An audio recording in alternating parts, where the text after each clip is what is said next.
This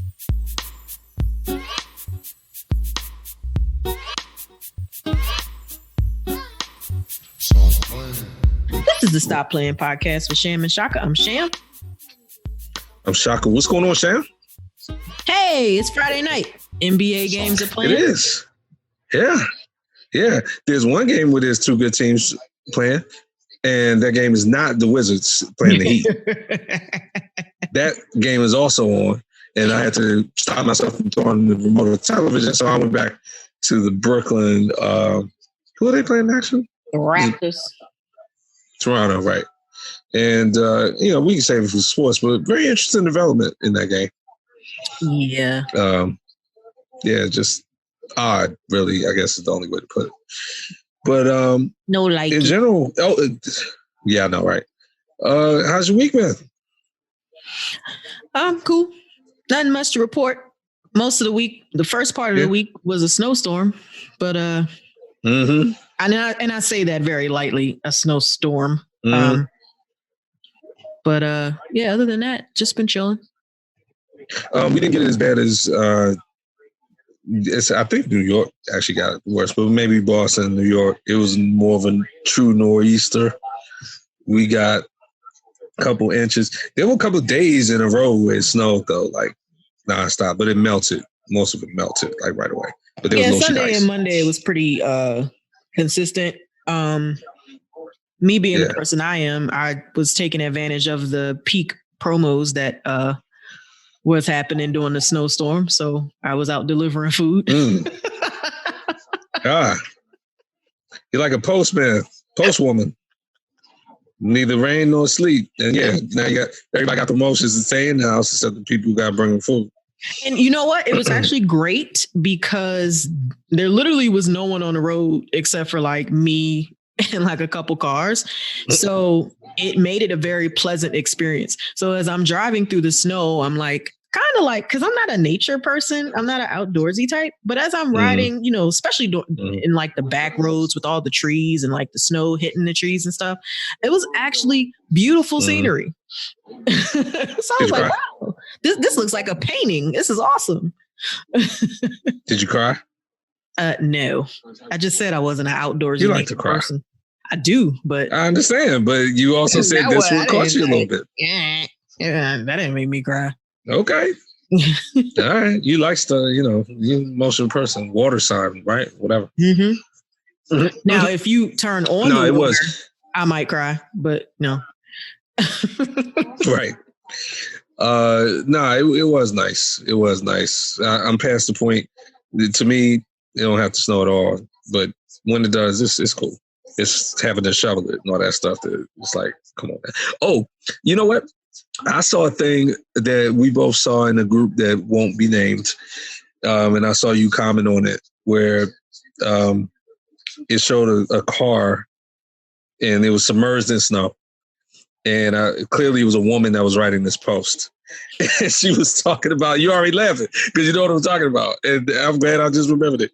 And she basically, I guess, was trying to say that whether it was a boyfriend, husband, whoever, dude who spent the night, I guess he got up, cleared his car off, and went to work. That was my post. That was your post. Okay. I remember you talking about it, but okay, you did. That's your post. I'm not gonna steal your thunder. Go ahead, lay it out. That please. was my post. I got up Monday morning, and I just every morning I get up, I come down to my main level, and I open up my blinds to let the natural light in. I open the blinds and I look outside. I'm like, hold up, Slim. Yeah, that's right. You took the picture. Man, there was at least a foot of snow on that outside. At that point. Your man's car was completely cleaned off. And this is my neighbor. So his car is right next to one of my cars. And I looked out and, my SUV was not clean because I don't drive it as much. So I said, I'm not going outside to clean that.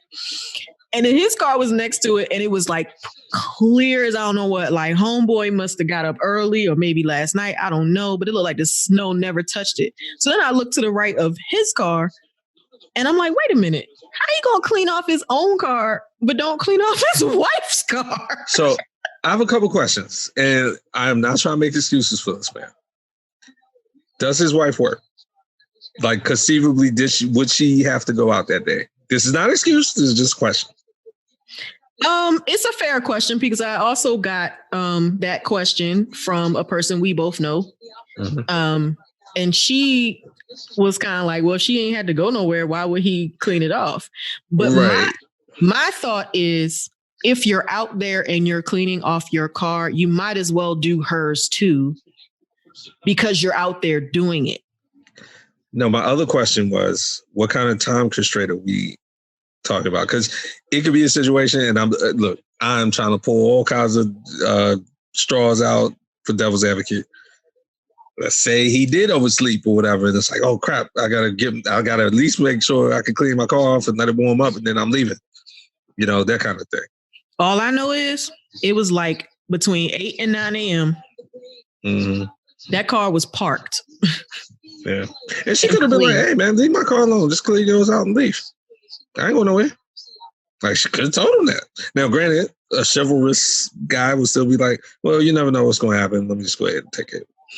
Because I saw some of the people responding, and you know, one of your friends was like, "Oh, you know, I knew my guy was the guy when like we spent our first night together in the snow, and he went right outside and cleared up everything." I was like, "All right, so fairy tale there." But I wanted a counterbalance of a chick like my boyfriend never does that, but I didn't see that. Yeah. Not yeah, and that may be a better topic for one of our future shows coming up next week. Yep. But it was funny. My friend that I had the conversation with about it, because I was like pissed. I was mad. Yeah, you were hot. I was hot. You're laughing now, but fans, I'm gonna tell you, Shan went out her way, posted this, and I can feel the heat from the post. Yes, I'm sorry to forget it was you. Because we've been exchanging posts about a group we're in too. So let me tell you that let that have been my significant other. He would have gotten the business. Like, I don't care if I wasn't going anywhere till next week. If you outside cleaning off your car, you better clean mine too. I'm not. No, come on now. I understand. It's courtesy. It's common courtesy. It's courtesy. It must not be chivalry. But, yeah, it's a chivalrous thing. I got some pushback on that from one of my female friends. Really? What did she say? She said that you don't know if he was raised to do that, and you don't know if she told him that that's a deal breaker for her or not. You don't know. Like, that's a communication. Oh, like she would get mad if he did it? Well, her thing was like, you don't know them, so you don't know if that person, the woman, the wife, right, if that was one of her must-haves in the relationship. It might not be one of her must-haves. It might be just one of those things. Like, and her thing was, people don't know what you want unless you tell them. So I guess my assumption was that he knew that was something that she would want. But I'm never going to tell you to do that. You're just going to do that shit because you should have been raised right. Like, my dad would never go out the house and clean off his own truck and not clean off my stepmother's truck. Like, I just, right, that's not the men that I know growing up. And I guess I have an expectation that is different from others. Yeah. Nah. And before we go, I'll say this. I wouldn't do that, dude. Like, because you can see her car while you're cleaning yours. Right. So like the thought has to run through your head. Like, I might as well take it. But anyway, that's to your point. Yeah. That's and I'm pretty sure that they both work from home because they're like never gone. So well, then that answers that question. Hey, we only need one car today. I'm cleaning about off, and if you need it, just wait till I get back. All right, I'm sorry. Tell the fans where they can find us. You should have told me that last part. I already know old boys. Well, I'm cleaning off 2 cars. Well, we ain't going to win. Nah, Slim. Oh man, please tell us where they can find us, please. Guys, if you're listening, thank you. Please leave a review on Apple Podcasts, which is one of the places that you can find us if you're listening from there. You can also find us on Spotify and Google Podcasts. Please visit us on www.stopplayingpodcast.com, and you can scroll all the way to the bottom and find all of the podcast platforms we are available at. Cool. So Sham, we talked a little bit last week about how, you know, Uncle Joe came in with the big speech on Inauguration Day and unity and all that. And then right away, as expected, you know, gridlock Republicans are opposing. And we talked about how, especially Nancy Pelosi, but also Chuck Schumer and everyone, they're talking to Uncle Joe, President Biden, like, look, man, I mean, that's all well and good, but we got stuff that needs to get done. And if we can roll over the Republicans, we're going to do that. So what happened this week? They rolled over the Republicans. Yeah, they meant that. Yeah, they were like, we did not go that hard in Georgia for nothing for those 2 seats. And, you know, you have the vice president who's the tie-breaking vote, and she broke that tie. Kamala Harris broke the tie for the 1.1 or 1.9? It's big. 1.9. That sounds more like it. $1.9 trillion stimulus package. So it came down to a party line vote. She broke the tie. So thank you, Georgia. Exactly. I don't want to even say consequences like it's a bad thing. Elections provide these outcomes. And we were sitting there on the wrong side of it. So the vote's been done, but as with everything else, it's like, all right, when we getting the money? Who's getting it and when we getting it? So we'll see. But the timeline I saw was, I mean, it's supposed to be within a few weeks. Yeah, I'm not like getting people start getting checks. You said what? I said I'm not getting any of it. I know. I ain't even get that $600 yet. So yeah, I'm a little curious. And look, I don't want part of me is glad they did it, but also part of me is like, can we put up a chart of all the money we supposed to be getting? Because that last one, let's not get too happy about this one. What's up with the last one in December? Because that was passed right around Christmas. It's February. Oh, so you know, if you go on irs.gov and you type in "where's my stimulus" and you put in like all your information, it shows you like stimulus number 1, you received this, blah blah blah. Stimulus number 2, you haven't received this because. So I know. I want to meet the person who wrote the IRS website letter because they are real like point blank with you about the stimulus. Like, hey, look, go here if you want to see where your money at, and if you don't like the answer, don't worry about it, or either call us and we'll explain it. But yeah, you're right. No, yes, I did know that.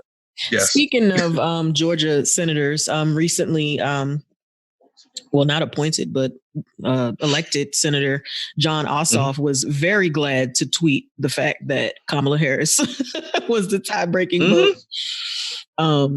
And that's awesome because he literally just won, and I know he was like so excited to tweet that and show that yes, this is what voting for me got you.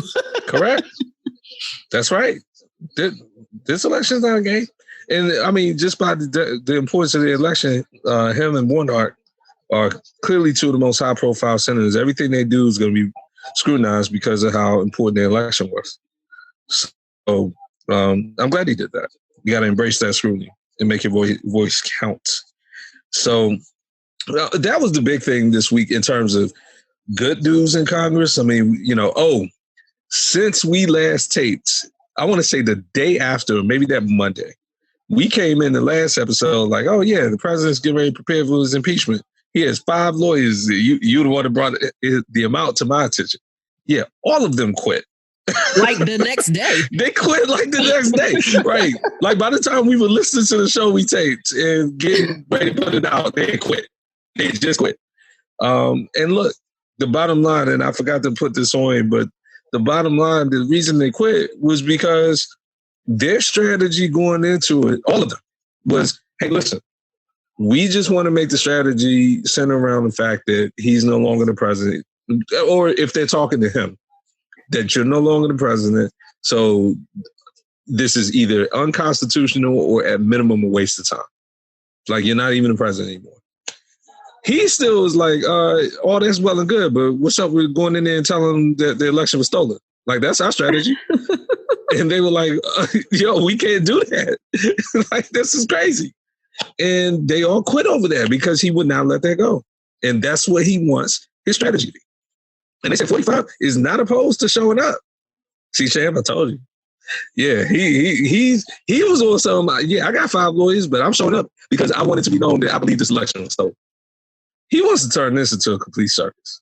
Too late. That's what he wants to do. Even worse, correct. Because when he shows up, then it's even worse. But yeah, so they've quit.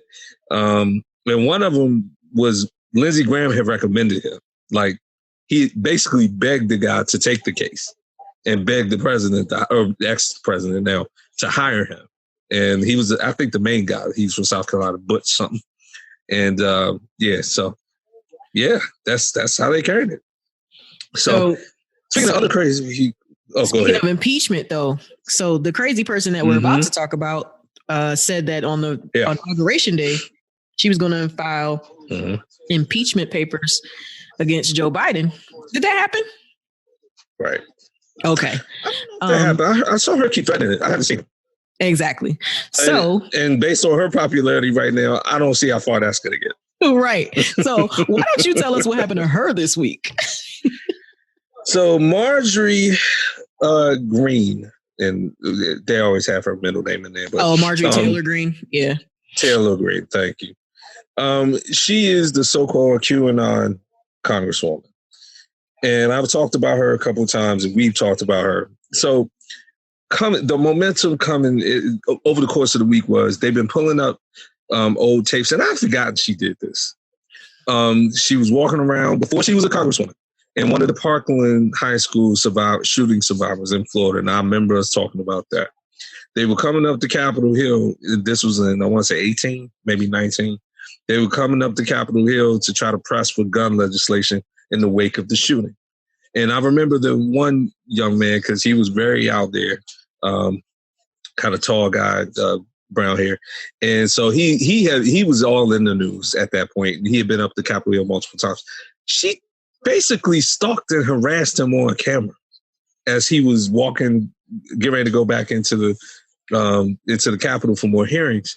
And she basically was like, so how do you feel about like the fact that you're out here trying to take Second Amendment rights away from people? And then she basically was like, and by the way, like she called it not a hoax, but a red flag event. She was like, basically she was trying to say that what happened at Parkland, yeah, there was a shooting, but it wasn't like what it was presented to be in the media. And that it was basically not so much a hoax, but it was like a setup to make gun ownership look bad. She's also a 9/11 denier. She's one of those people that don't think a plane crashes to the Pentagon. And Shan, by the way, there are a lot of people who think that. Like more than I thought when I started reading this story, that it did not. Yeah, they think it was a bomb or something. I saw the plane crash. Their whole thing is unlike. See, right, but their whole thing is unlike the World Trade Center, where like there's a lot of video and stuff of it. You saw it, but the point is, a lot of people did not see the actual plane crash into the Pentagon. I'm talking about. And they were like, and you never really see pictures of a plane wreckage. Again, I'm making this sound even more eloquent than they do. They sound absolutely crazy when they be talking. And she believes that. And she doesn't get enough flack for that, in my opinion. So all this stuff came out about her this week, and the whole movement was, okay, well, can we get her kicked out of Congress? Can we get her censured? And people have been shying away from that because not only did she win her election, but she won her little district, I want to say in Georgia, by a lot. Like they really sent her here. And so now the whole thing is, at minimum, get her kicked off of committees. I mean, after the whole Parkland High School thing, like that was a year or two ago. Yeah, she's on the education committee. So that's, people like, that's the last committee she needs to be on after harassing this teenager about his school shooting. So she's gotten kicked off all her committees. She won't be kicked out of Congress, but I think what this really centers around is what's going to happen with the Republican Party now. Are they going to embrace QAnon and crazy people like her and all this stuff, or are they going to get back to being just a party of big business and conservative government, whatever? And yeah, racism, but not that much racism as this lady has. So that's really it about her. So, I mean, but you know what though? And we've mentioned this before, like Republicans are riders. It don't matter who is in the seat; they ride for a party.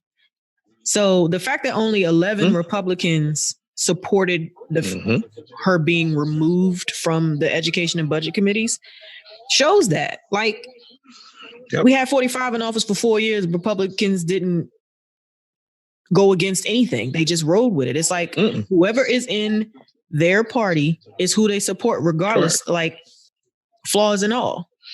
Some of the other things that she did that kind of wanted them to vote her out.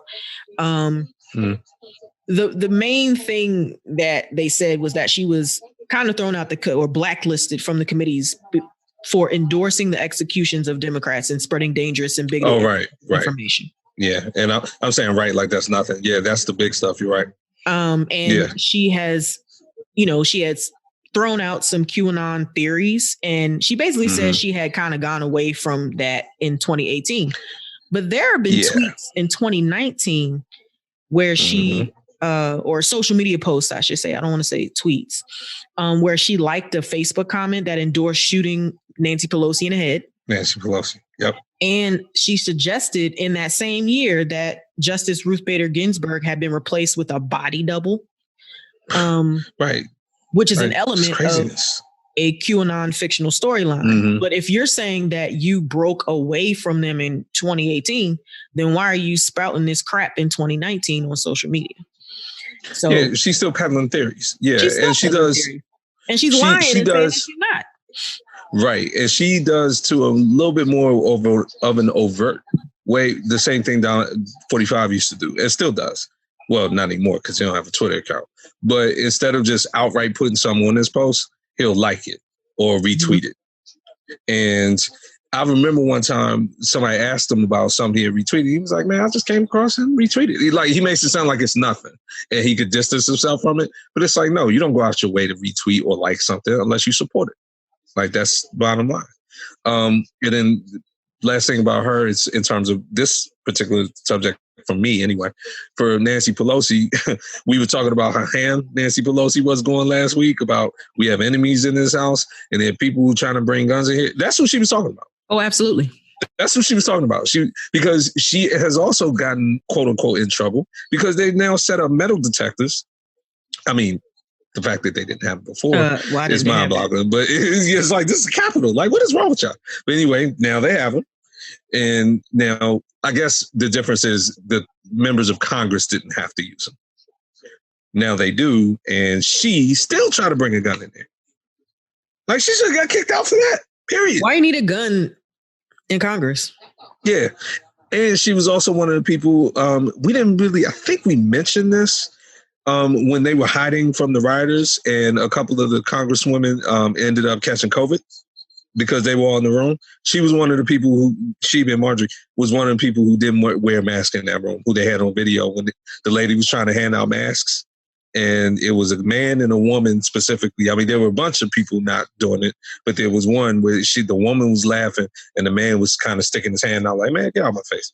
She was the one laughing at the even prospect of wearing a mask in the room when they were all trapped together. So they're like you said, there are like 100 reasons why this lady needs to be kicked out. But when I say how popular she was, I saw on them, they went down and started interviewing people down there in her district. And they said, she is the only person, even beyond 45, they said she is the only person I will listen to in the government. Like they were interviewing people in her district. That's how strong they feel about her. Georgia, Sharon. South of Rise again, woman. What's in the water? I don't know.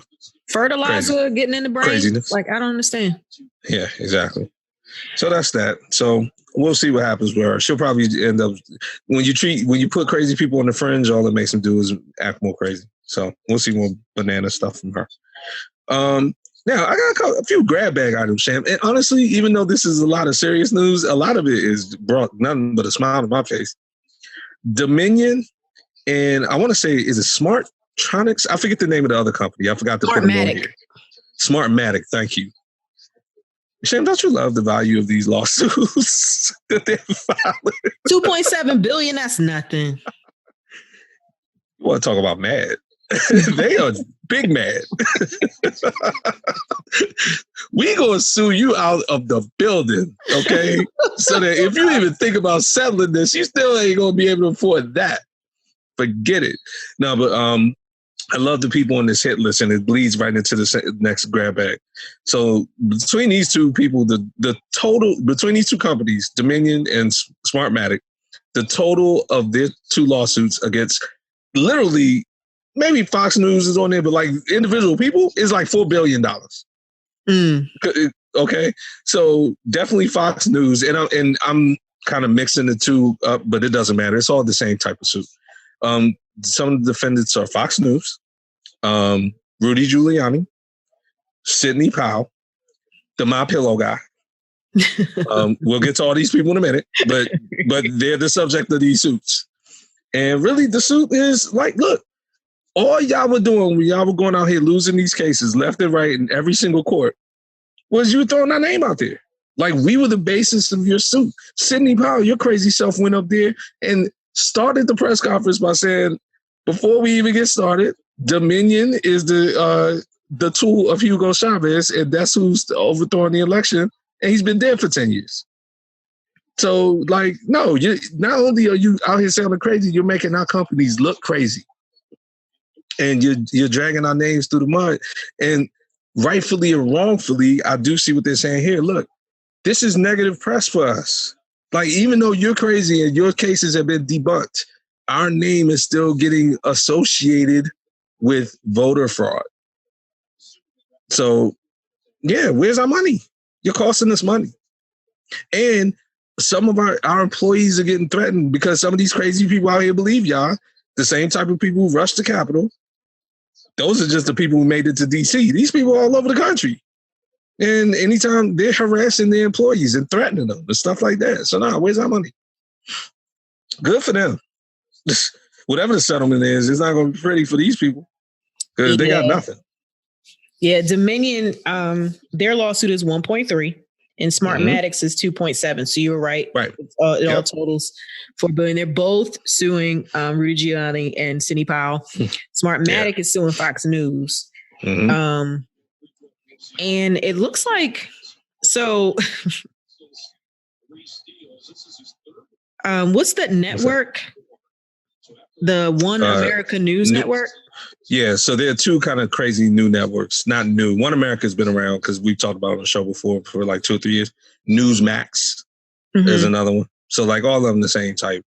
Like they're out Fox and Fox at this point. So yeah, and they've been peddling this stuff too. Hard, real hard. As a matter of fact, it's kind of Fox finds itself, and we can kind of bleed this into another. Fox finds itself in a precarious position because ever since the election, they've been making 45 mad because they called the election early. And even though, they're a conservative network, I mean, they've been kind of jumping out there like, man, some of this stuff is even too crazy for us.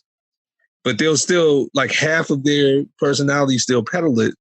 So they're kind of like in a position where they can't please everybody. They've lost viewership since the election. Fox used to be by far the most watched network. Excuse me.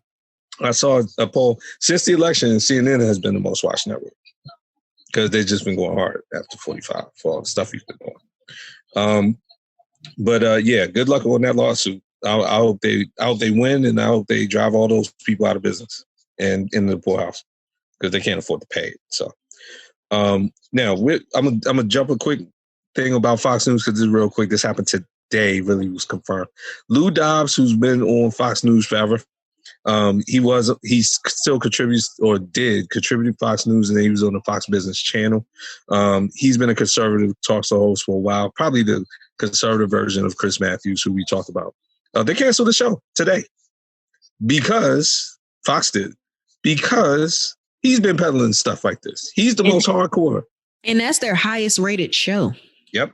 And they can't, which I was surprised. I thought Hannity was, but maybe they're talking about specifically Fox Business, maybe. Because I thought Hannity was. I thought he was like the biggest personality there. But at any rate, to your point, he's extremely high rated and highly regarded in the conservative, especially talk community. He's been peddling these theories the hardest out of everybody. He goes on there every night and still talking about the election being stolen. I guess now they said they had been already thinking about this before the suit because he's been kind of in it with the Smartmatic suit. That's right. Mm-hmm. They said they were thinking about it before this, so they're not trying to say because they're still going to fight the suit. But I think this was the last straw. Like, come on, man, you out here like you're going to get us. We're going to have to pay some money, even in court costs and defense of this, based on stuff like what you're doing. So. Yeah, big cancellation. Look, Sham. Poor him. Who cares? I know, I right? don't. Whatever. Yeah, I don't. I care in the fact that I'm happy they did it. I mean, now we talked about because the last grab bag is by far, it's sad for some people, but funny. But before we get there, Sidney Powell, my pillow guy. I'm just calling him that. Whatever. Yeah, we don't care about his name. And Michael Flynn, who we like. So an Axios report came out this week. If we remember Axios, they were the company who sent that journalist in there for that interview with 45 that I've called the best interview with 45 ever. On HBO. Jonathan Swan. Yeah, that interview was great. It was spectacular. So that same reporter, Jonathan Swan, the same guy who did that interview, he's basically been shadowing 45 since. And he said that after the election, his plan was to start covering Biden, just covering presidential politics. But 45's been going so crazy. And he even said this. He was like, I had to like shift my focus, and I devoted these last 2 months to call it the last days of Trump. So he has a whole series. So then this week he dropped an interview that talked about the meeting that the My Pillow guy attended, where we saw him coming out of it with the little paperwork and the coffee cup and all that stuff. Whoever he talked to, there were like 10 people in this meeting. Sham, you know how I am about stuff like that. By the time I finished reading this report, I felt like I was in that room. They said the meeting lasted 4 hours. They said our boy Michael Flynn, fresh off of being pardoned, was in there like, yeah, listen, you need to get the Army, talking to 45. Just get the Army, take the Dominion voting machines out of every state and like overturn the election. Like point blank, told him that. Shan, the funniest part about this meeting is that the real White House lawyers were in there too. And they were like, yo, who are these people that you're bringing in here? The My Pillow guy, Michael Flynn, Sidney Powell. Like they're trying to tell 45, like, yo, these people are crazy. Like get them out of here. And the two sides were getting so mad at each other. So you had the White House lawyers, the real people, and then the crazy people. And they started like, one of them was like cussing, whatever, talking to Michael Flynn. You want to do something? Come over here and do something. Like, Sham, they're getting these kind of quotes. On him? Bucking. They said that Michael Flynn, this is the part I know we both were like, they said, I'm quoting, they said Michael Flynn was telling 45, like, you know, screw the Justice Department, because at this point he's mad at Bill Barr. And the dude, one of the lawyers said, screw the Justice Department. That's the same Justice Department that just dropped your case. Your ass will still be in jail right now. Exact quote. Facts. And then Michael Flynn was like, don't talk about my case, man. Like, why you bringing up old stuff? Because you brought up the Justice Department, you dummy. Right. And then finally, my favorite part of this meeting before we about to wrap this trying up. To bite the hand that fed him. Oh, yeah. They said the My Pillow guy started talking. Now, granted, this is his first time ever meeting the 45 face-to-face. He's loved them all this time, but somehow he got himself in that room. So one of the lawyers was like, what are you even doing here, basically? And the dude was like, he kind of like tried to ignore the guy. He turned back to 45. He said, this is the problem. Your lawyers, they're quitters. You know, they're trying to whatever. And he was like, who are you talking to? And like, how you going to talk to him like I'm not standing here? And he was like, well, you're a quitter. He said, do you even know who I am? And he said, yes. And he said, who the fuck am I? This is all the thing. And the dude calls him by the wrong name. He calls him by like the dude standing next to him. And he's like, no, you're an idiot. You're a fucking idiot. And then turned to Trump and was like, get these people out of this room. Shem, I'm telling you, all of this is quoted. It's the best report. And he said the meeting lasts 4 hours. And 45 was for real about to get the Army to overturn the election. This report dropped, I want to say, on Wednesday this week. Wednesday the 3rd, it's now Friday the 5th. But man, if you got some time, read it. I mean, it's not 4 hours worth of reading. He summarizes it, but the point is. No, I'm reading it right now on Axios.com. Yeah. This is amazing. Our boy Michael Flynn was in there showing his entire ass. He should be still in jail. All of them. And the My Pillow guy, they've now Overstock is for real the company he was. Their Twitter account has now been debunked based on him. So they did what they did at 45. You're reading some of the stuff, aren't you? I'm telling you, this meeting was crazy. The part that's making me laugh so hard is not even the stuff that you were talking about. Mm-hmm. This is bringing me back to just working and preparing court documents and preparing to file them. And you're talking about the part where they were roasting Sidney Powell? How are you out here like misidentifying the court in the actual heading of the of the pleading. I forgot that part. Forgot that part. The heading above the caption says United States District Court, Northern District Court of Georgia. And they didn't identify the Michigan court as the Eastern District of Michigan. He spelled district incorrectly 3 times in 3 different ways. Sham, they quoted the person as telling Sidney. It was Sidney Powell that did that. Yes, I know. And he turned to Sidney Powell and said, how'd you misspell district 3 separate times in the same filing? In 3 different ways? Do you not know how to spell? And do you know how embarrassing that is, especially for a case of this importance? Oh my gosh. Like, I would be cringing if somebody at my job did this. I would be ready to like fight. Like, like, what are you doing? Right. It's illegal filing. Like, man, kindergarten? Like, a judge, any officer of the court would be like, yo, you're not serious. And so we're not taking you seriously. Yeah, the judge's clerk would probably look at that and be like, yeah, this ain't even getting to the judge. No. So this is not a real filing. You're not a serious person. So that was that meeting. Like I said, this meeting was gold. You're already seeing some of the stuff. Yeah, it's too much. I forget stuff, but it's great. Yeah, you enjoy that. Just Detroit. How do you say like that? It's like, man, like proofreading. We're not even talking about like just the legal world, like basic like professionalism. Proofread it. Microsoft Word couldn't even save that. Right. Yeah, that's when you get the red line with the question mark. Like, we have no idea what you're even trying to say. So we're not going to have a suggestion. I would be boiling. Yeah. If this came across my desk, I'd be like, what the crap? Mm-hmm. Absolutely. So, Sham, the last story before we in the news, this is more of a throwback thing. So, our politics these days, or our stories, a lot about politics and even about economics. Like, so, we talked a lot about the stock market and all that stuff last week. That's the new type of story. This is more of an 2008 type of a feel, right? When the last time you heard about a Ponzi scheme, like a for real one? Your boy like that died in jail? Madoff. Yeah.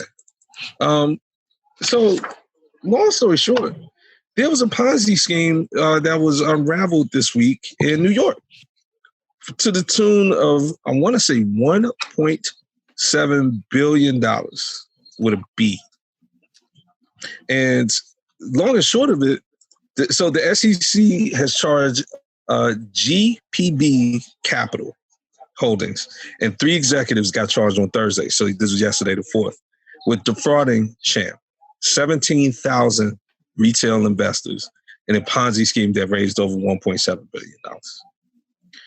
Now, I don't want to sound callous, because I do feel bad, like in Madoff's case, when people were in a Ponzi scheme and lost their money because, for example, if they had their pension in a job, and the job took everyone's pension and invested in a holding. So you don't really control that.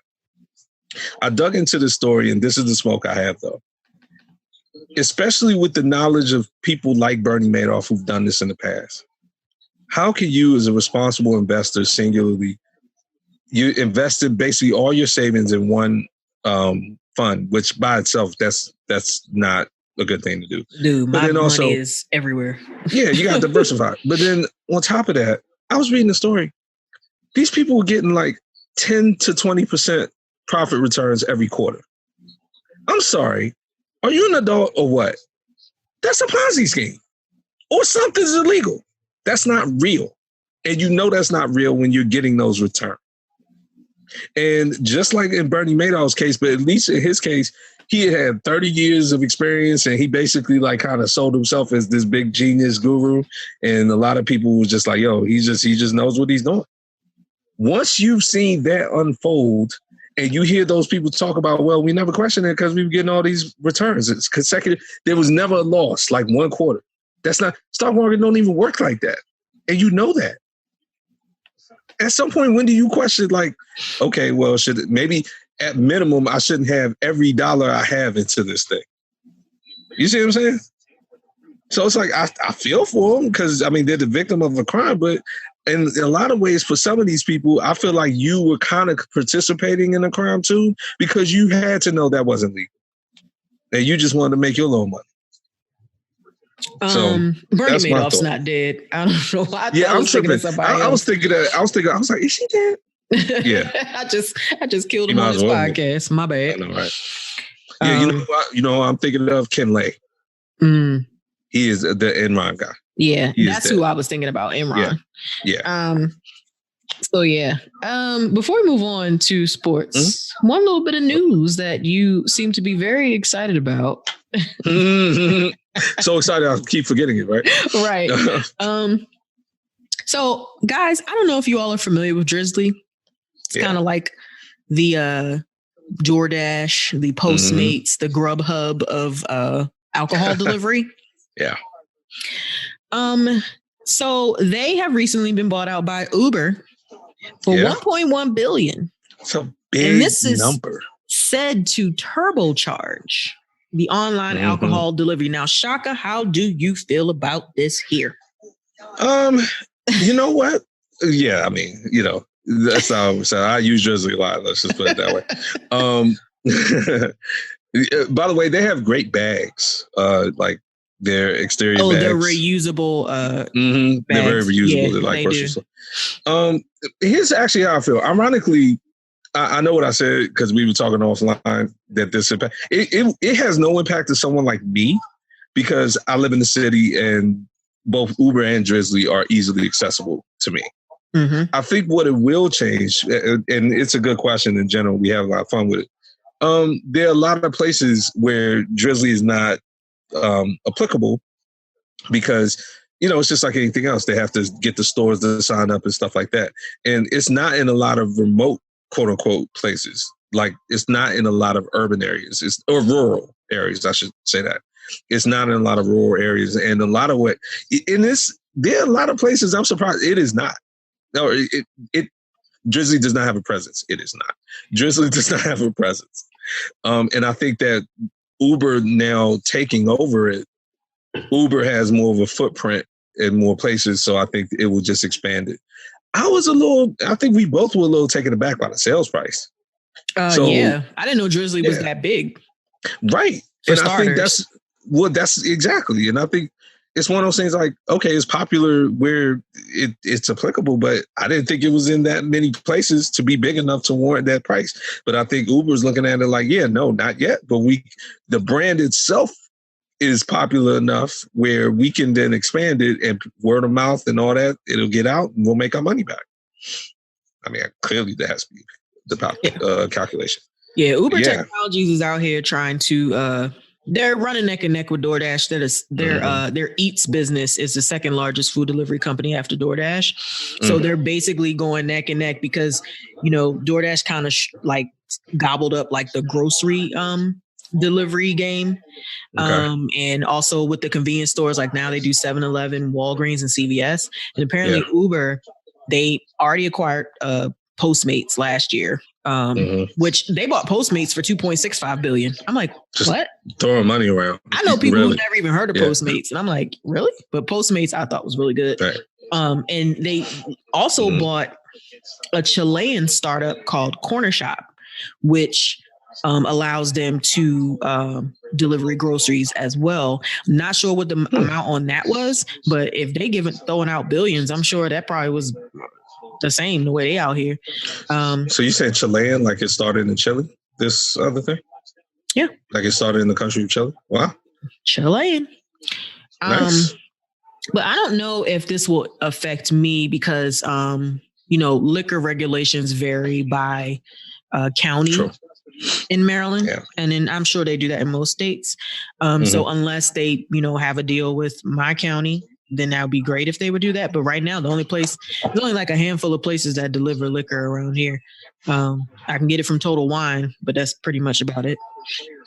Do you know, I mean, it's interesting you say that because I didn't know it was to that degree. I knew that, for example, liquor sales, like the hours the store could be open and stuff like that, were determined by county, but I didn't know it was down to the degree of which stores delivering, which didn't. I thought that was just more of an individual store's business decision about whether they have the resources to be delivering? Oh, no. Okay. I didn't know that. That's interesting. Because to your point, then what's the point? Because my whole thing was, I thought it was just a simple thing of, okay, once Uber shows up, then we can make a better deal with all these individual businesses and make it worth their while to get under our umbrella to start delivering. Yeah, you got to have a liquor delivery license. So okay, that makes sense. So nice. Once they work all that stuff out, it'll be great. Yeah, you know what I could see them trying to do? I could see them getting with the county and then working out some backroom deal and then going to the stores. Like, let's say your liquor delivery license would have been $10,000. You could get under our umbrella, it'll be like $2,500, and you just got to give us a share of your profits. But there it is, and just transition the deal that way because they're so big and Frankensteinish. I can see them doing it like that. I mean, seriously, like, look, man, we just want to run the world. Come with us and get rolled up under. We'll give you $1 billion check to let us deliver in the county because apparently they got billions to spare around here. Exactly. No, great story though. I always keep almost forgetting it, but no, excellent story. If we don't have anything else in terms of news, this is all the political news we got for tape, ain't it? Boom. Moving on to entertainment. So, all right, we've got some fun stuff. Yeah, we do got some fun stuff. So the last couple episodes, we started this thing, and I think it's been kind of organically where we talk about what we're watching. Yep. And so I'm not sure if I mentioned this last week, but Big Sky came back, and so I just started watching that. I think we talked about this offline, but I'm not sure if we talked about it on the episode last week. But I definitely have gotten back into that. I started watching WandaVision finally. Yeah. And other than that, like nothing really has changed for me as far as what I'm watching. Nice. And you and I talked before the show, WandaVision. So you got about 4 more episodes to catch up on it. I'll be interested. We have both. You, I think, slightly more so has revealed how you feel about Vision in general, and seeing as how he's half the show. I am very interested as you continue to watch to see if your thoughts. It's only been 5 episodes, so who knows where it's going to end up. But if your thoughts about him are going to change, I won't spoil, but it just seems like they are taking advantage of the fact that it's just them on the show to round him out a little bit better than even I think they did in the movies. But other than that, so that's that. Batwoman, I am like knee deep in the 2nd season, still going well. I just wanted to let you know that whenever you catch up, then we can get going on that. But I'm still in it. I didn't put this in Titans. I am halfway through literally actually, I would say more like 2/3 because it's only been 2 seasons, and I'm like a third of the way through season 2. So I'm happy about that. That's old news. All right, now, so a couple of things that just came out this week. Denzel's movie with Jared Leto. Oh, HBO Max. Yep, and I won't say, I don't care how you say his name or whatever at this time. I'm going to give him some respect. It's called The Little Things. Chim, this had a 90s whodunit type feel to it. And now it's easy to also to say that because, I mean, spoiler alert, it's set in the 90s. So they make that pretty plain from Jump Street. But the point being, it also had a 90s feel to it. Both me and actually Ange and Dre, and we all have watched it at different times. We compared it to 7. Okay, you know what? I got 7 feels from the preview. Correct. And they push that pretty hard. Like you're kind of in it like, is this going to end up like 7? So whatever. But the point being, it was good. The performances were good. One side note, the reason I wanted to bring it up too, obviously our phones are just at this point, it's scary the spying that all our governments and algorithms do on us. So the second after I watched the movie on Friday, I started getting Google cards about the movie. Okay. So one of the cards I got was Denzel was interviewed about working with Jared Leto.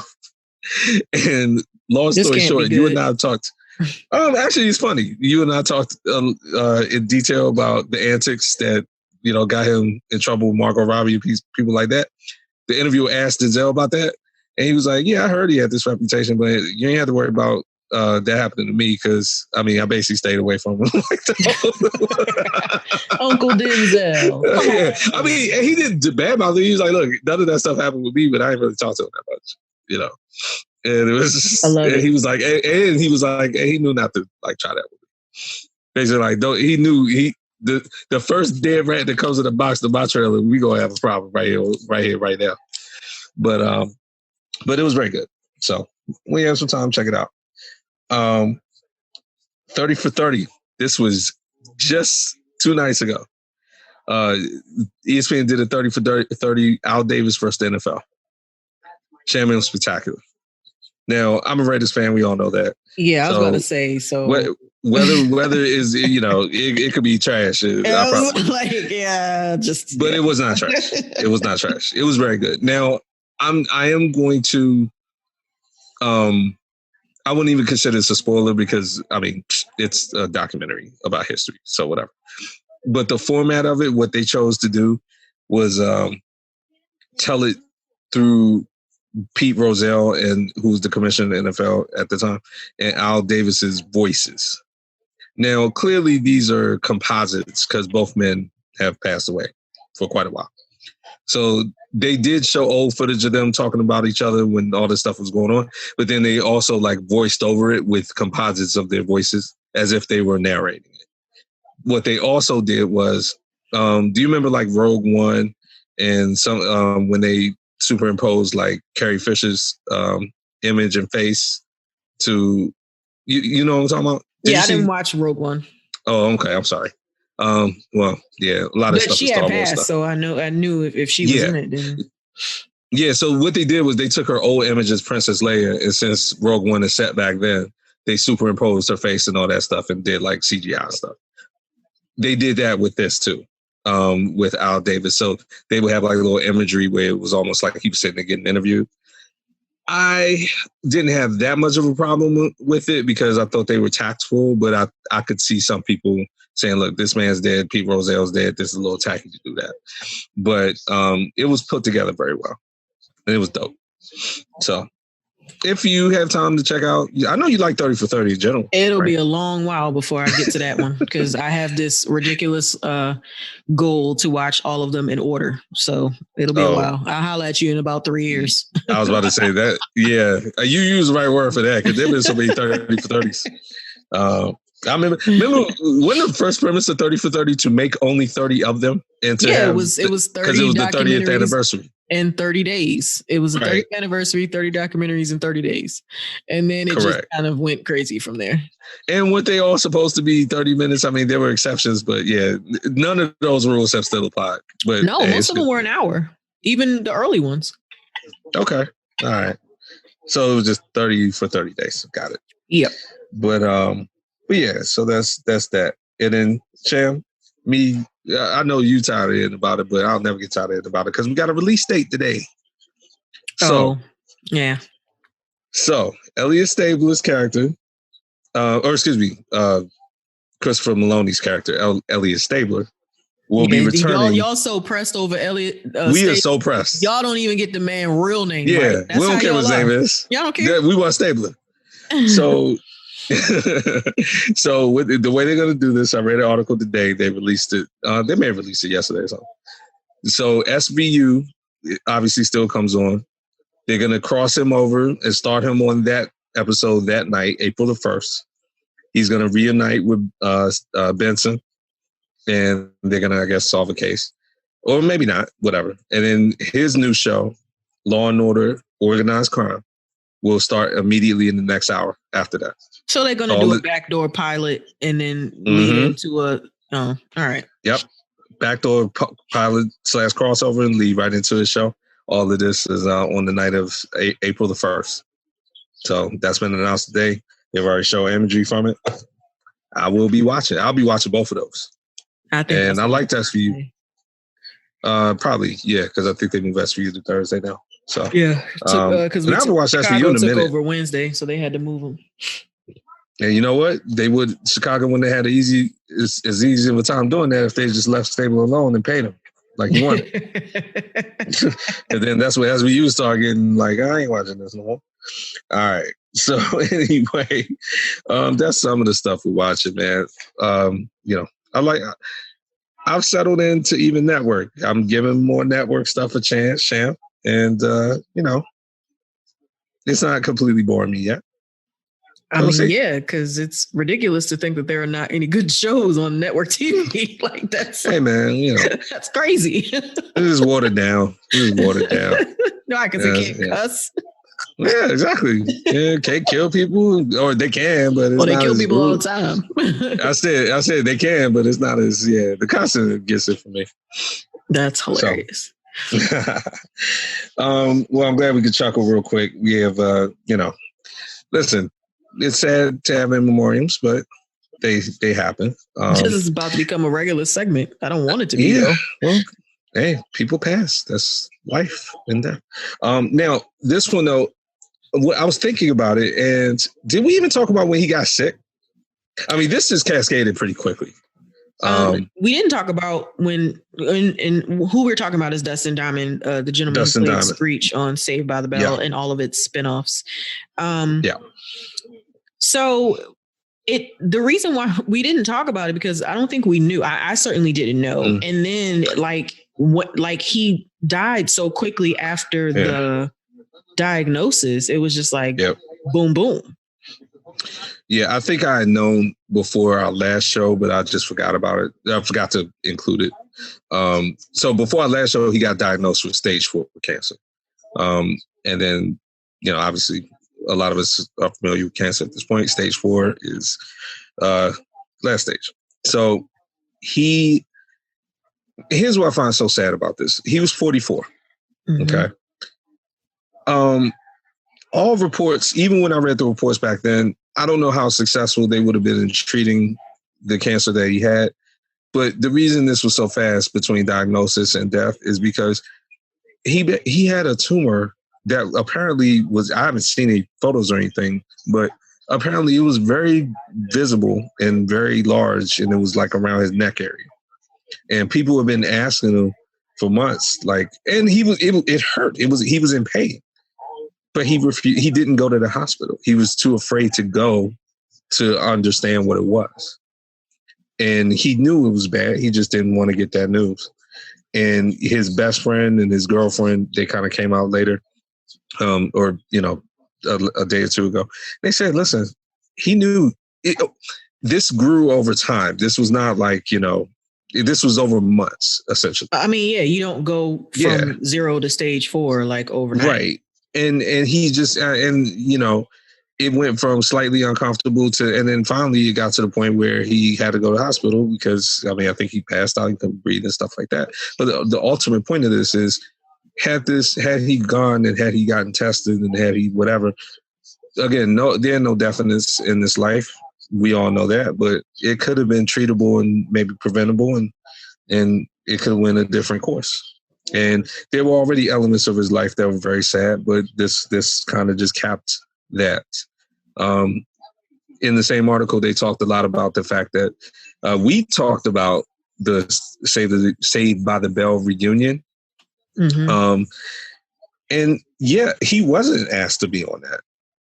He didn't even know about it until he saw a commercial about it. That's how out of the loop he was. Well, that's sad, but he did kind of burn a lot of bridges after the show ended. He was kind of going off the rails and saying some really nasty things, and he did the porn route, and it was a lot going on. Yeah. So, real quick, I want to give 2 corrections about, not corrections to you, but just because there's corrections to me too.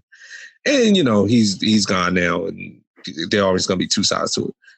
In the article I read, he addressed both the porn tape thing and his relationship with the Saved by the Bell. So the porn tape thing, let's start there first. I did forget, it's been his position that was a body double, that wasn't him. Now, he did allow his, likeness or face or whatever to be attached to it because he needed money. But I think he was adamant after the fact, like, I immediately regretted that. Still not a good thing to do, but whatever.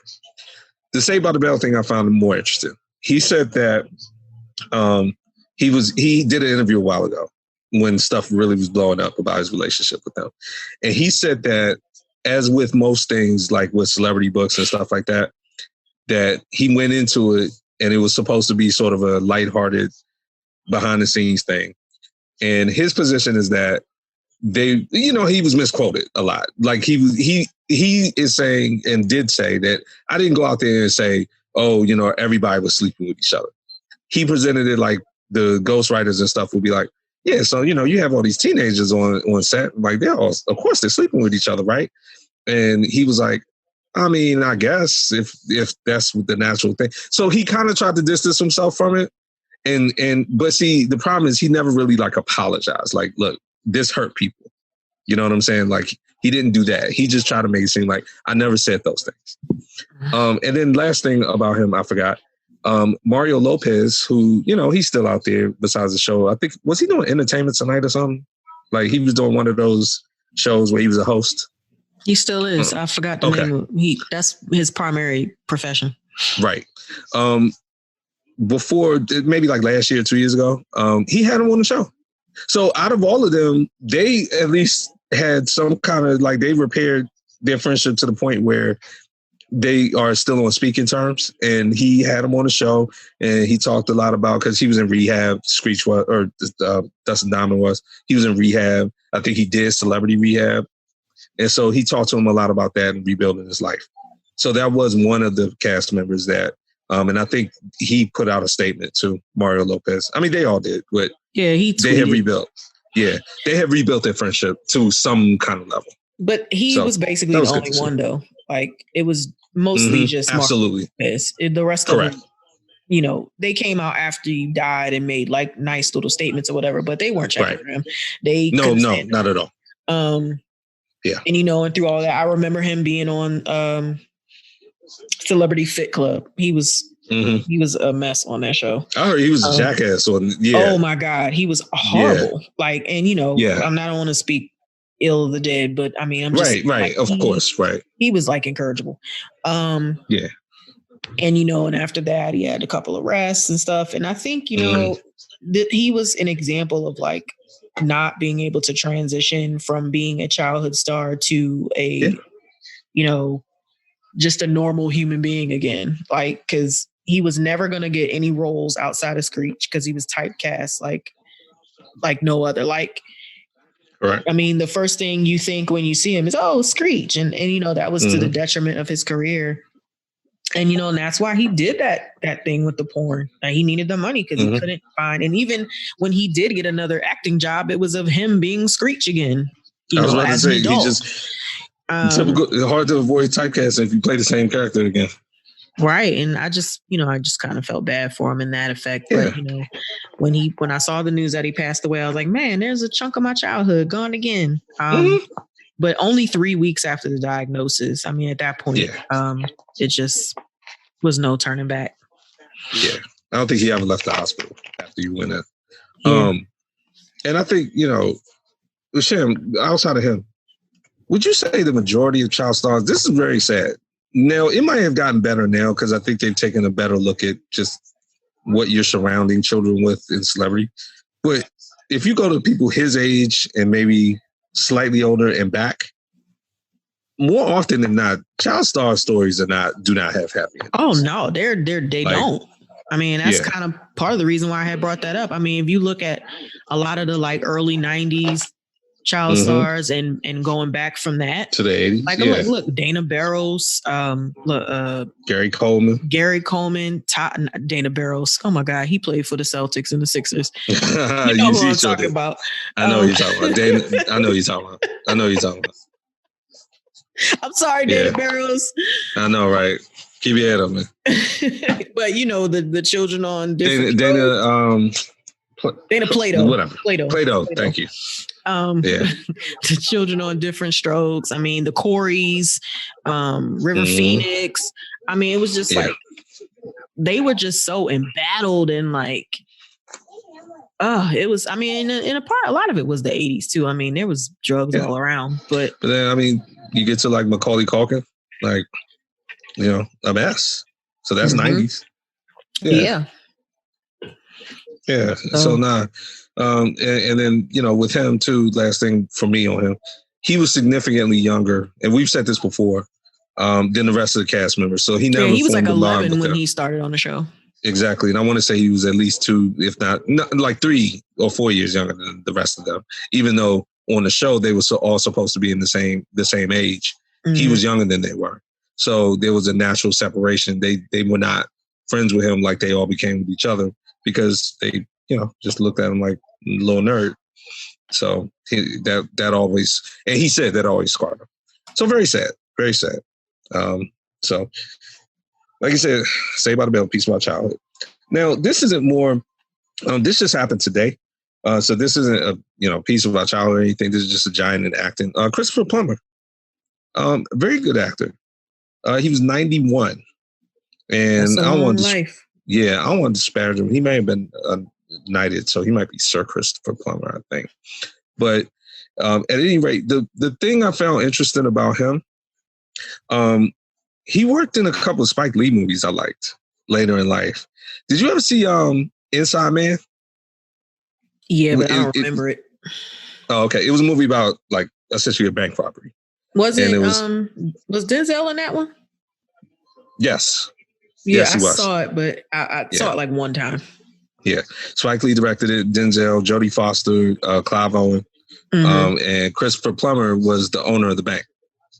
So he had like the big secret that kind of drove the movie.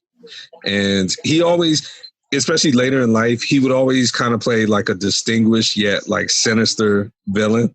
And I always liked how he carried it because he always had kind of a style where you knew he was up to something and you knew it was not good. But, he was courteous and he'd give you a nice little smile and whatever. And you was just like, yo, you're born to play these types of roles. But a very good actor. I always liked it. I appreciated his work. And he just passed today. So he was in Knives Out, which I have on my list. I've had it on there for a minute. He sure was. But his most famous role is from The Sound of Music. So that's the biggest. And did you know he was the oldest person to get an Oscar? He got one at 82. Really? Yeah. I knew he got an Oscar. I didn't know. For some reason, I thought it was older than that to get one. But okay, well, that's a good distinction. And look, we had just been talking about Cicely Tyson last. Man, you better tell these people they can still cook. Hey, give me my props. I mean, to say someone was in The Sound of Music, like The Sound of Music, like was barely in the age of color TV. Like I feel like that and The Wizard of Oz was like one of the first movies to be in color. That's how long he been in movies. Yeah, and that's crazy.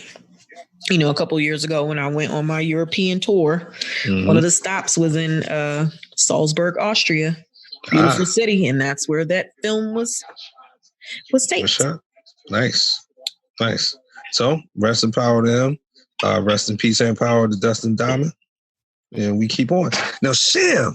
Yes, let's go. have a wrap up. Come on. I don't know if it's a wrap up, but look, happy ending, sort of. And I feel like this is what we kind of thought would happen, maybe, or could have happened sooner. We saw the direction in which it was headed, and we were like, if it goes the way it looks like it is, good for him, good for them. So, first of all, I want you to say the name like you always say it, please.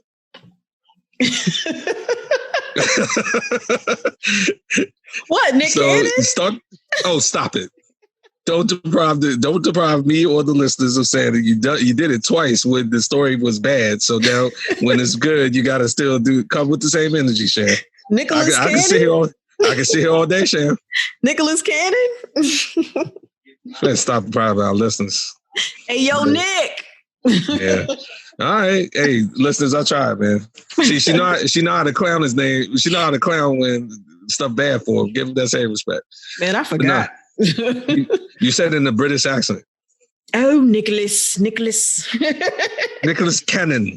Nicholas Cannon. Yes. Nicholas Yeah. Cannon in Viacom. Oh, so Yes. you legit didn't know what I was talking about? No, I didn't. Anyway, all right. You know what? So Nick Cannon. But that sounds like me. Yes, you did it twice to great acclaim on the show. But anyway, Nick Cannon and Viacom have made up. They need to have made up because Nick was coming for their throats with that big old lawsuit.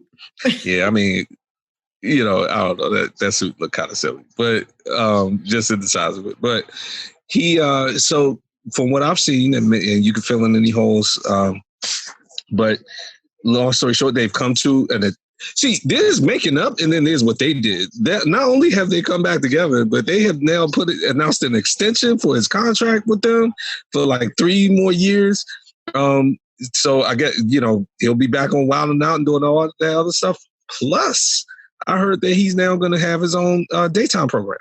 Yeah. So Fox and Lionsgate had already given him the daytime talk show, but it would have already been on, but it got postponed because of like the pandemic and all stuff like that. So that had been in the works when he signed on with Fox. That was part of his deal when he started, did the Masked Singer and stuff like that. He about to be really busy because if he's doing the talk show, doing the Masked Singer, he does, he has his own incredible entertainment. He does that.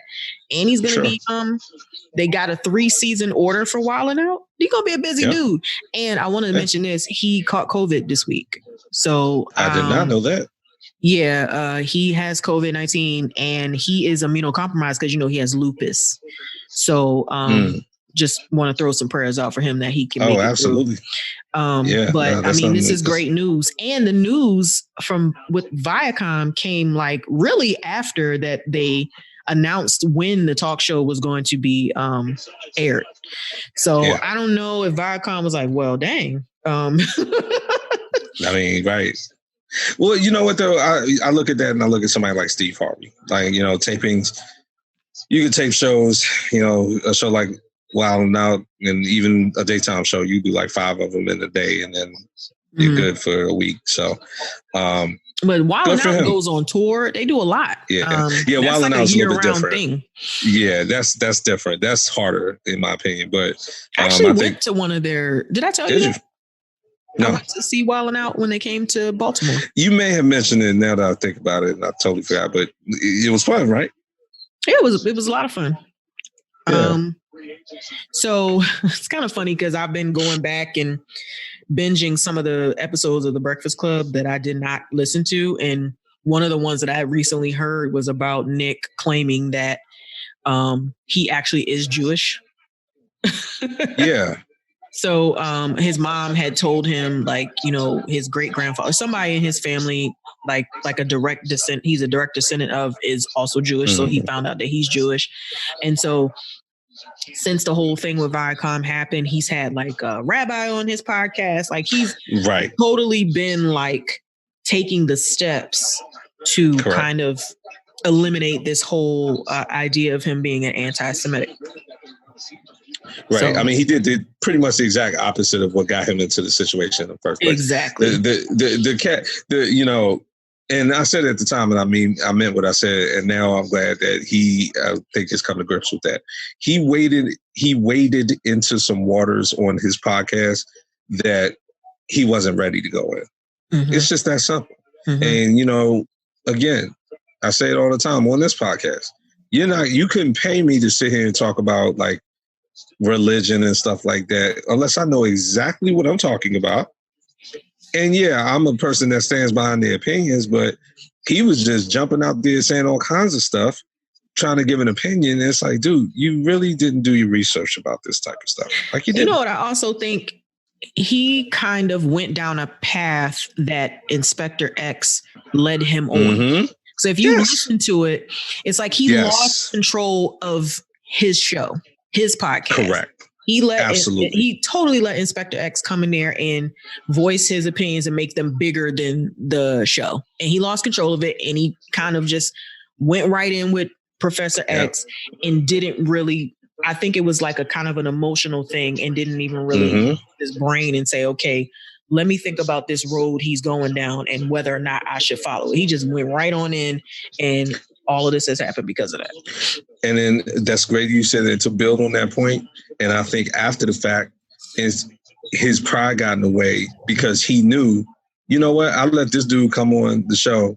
And then I sat there and co-signed with him essentially, and then kind of went out of my own depth. But instead of just owning up to that and saying that, his bigger mistake after that was doubling down on all that stuff and acting like he had done his own research and come to those own conclusions on his own, because he had too much pride to admit what you just said.